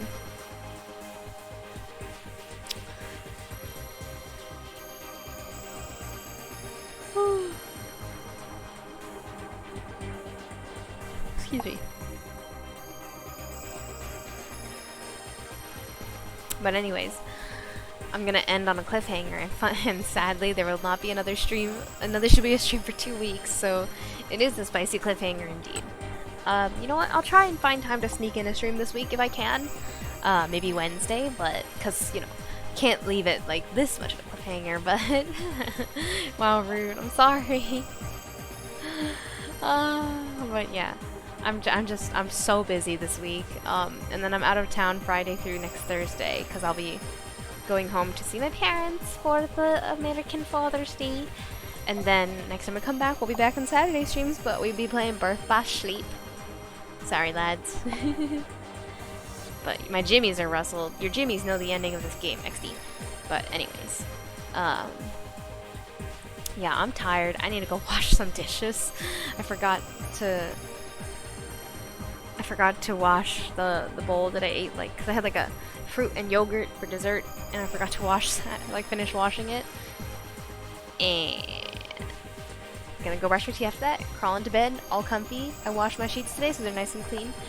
But yeah, thank you everyone for coming by, and apologies again for leaving on a cliffhanger, but most likely no stream again until next Saturday. Again, like I said, I'll try and sneak one in on Wednesday, a short one if I can, just to, you know, parting words, and so we cannot, like, end on a total cliffhanger in Shibuya Scramble, but we'll see. But either way, Have a good rest of your days. And I'll see you guys later, okay? Bye.